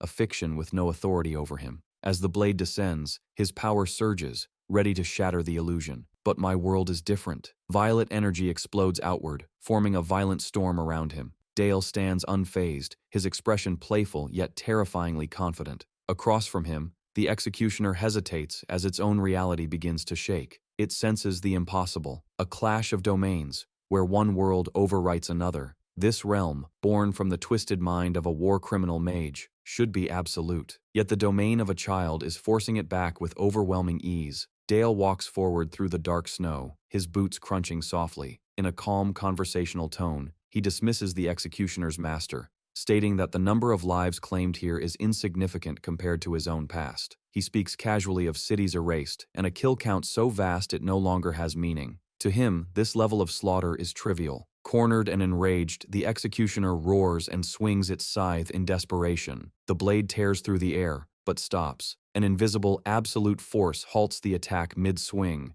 Then reality fractures. The executioner's body, weapon, and the space around it shatter like glass. Its form disintegrates piece by piece as it stares at its own unraveling hands in disbelief. The executioner vanishes completely. The battlefield illusion collapses, fragments of the false world falling away to reveal the true setting beneath it. The blood-soaked domain dissolves into the warm interior of a grand library. Dale stands alone, unaffected, and turns toward the presence observing him. "Have you come back?" he asks. A girl steps forward, smiling brightly. She has curling ram horns, long silver hair, and wears a gothic dress. With playful warmth, she calls him handsome and admits she summoned him out of loneliness. Leaning closer, she asks if he will play with her. Dale studies her, then recalls the artifact anchoring her existence, the Book of Black Goat. He remembers its origin, written by the immortal Duke Frederick, who sacrificed his own young daughter to pursue forbidden truth. The being before him is not that child, but the grimoire's avatar. Understanding this, Dale comments on the cold solitude of the place and proposes a formal contract. He asks the daughter of Black Goat to bind herself to him. She agrees with a mischievous grin, but demands to see his world. Dale accepts instantly. The scenery shifts in a violent blur.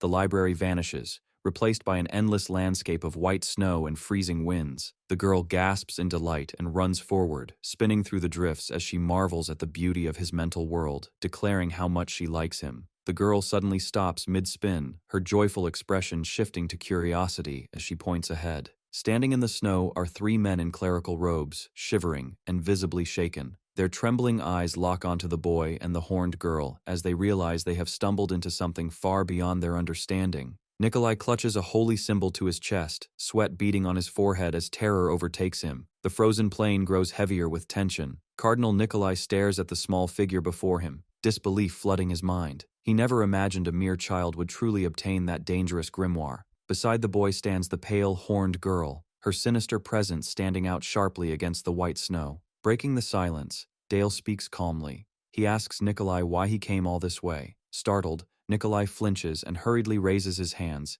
claiming he was simply passing through. The excuse is weak, and Dale sees through it instantly. With mocking amusement, he quotes their agreement, reminding him that no responsibility would be borne regardless of what happened in hell. He points out that Nikolai's unease proves the Gaius was never enough to calm his fears. Nikolai's composure cracks as Dale spreads his arms, welcoming the darkness around them. He states that Nikolai may have come to eliminate him, but this is a world of shadows, and a mage of light chose the wrong place to step into. Nikolai forces a trembling smile and insists it is all a misunderstanding, but the horned girl has already lost interest in the conversation. She cups her face, her eyes glowing pink, as a wide, predatory grin spreads across her lips. Calling him handsome, she asks if she can eat them. Dale answers casually, warning her that he won't take responsibility if she gets a stomachache. Delighted, she agrees, happily noting how long it has been since her last feast and how excited she feels. Realizing there is no escape, Nikolai drops the act. He grips the jeweled cross at his neck and begins chanting desperately, invoking the Holy Trinity and begging for mercy. Behind him, a massive ethereal woman with wings appears, her hands clasped in prayer. Holy light floods the battlefield, crashing against the boy's dark aura. The power pours into the armored guards as radiant feathers burst from their backs, transforming them into winged warriors. Nikolai declares that the Lord's light has covered them and orders them to destroy the servant of Satan. Dale watches,